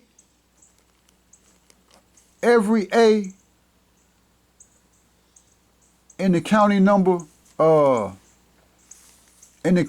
set, I'm just gonna say, I'm gonna call it Hamza. Hamza is equal to the counting number set. Remember, a set is a well-organized value of numbers. I can't remember the specific. I can't even, okay. But for every A in the counting number set is greater than 0, because 0 has no value, and every number in the counting number set has a value. But okay, so it gets to be, it's becoming tedious. Or I'm becoming impatient. Remember, it's patience and prayer. Very important.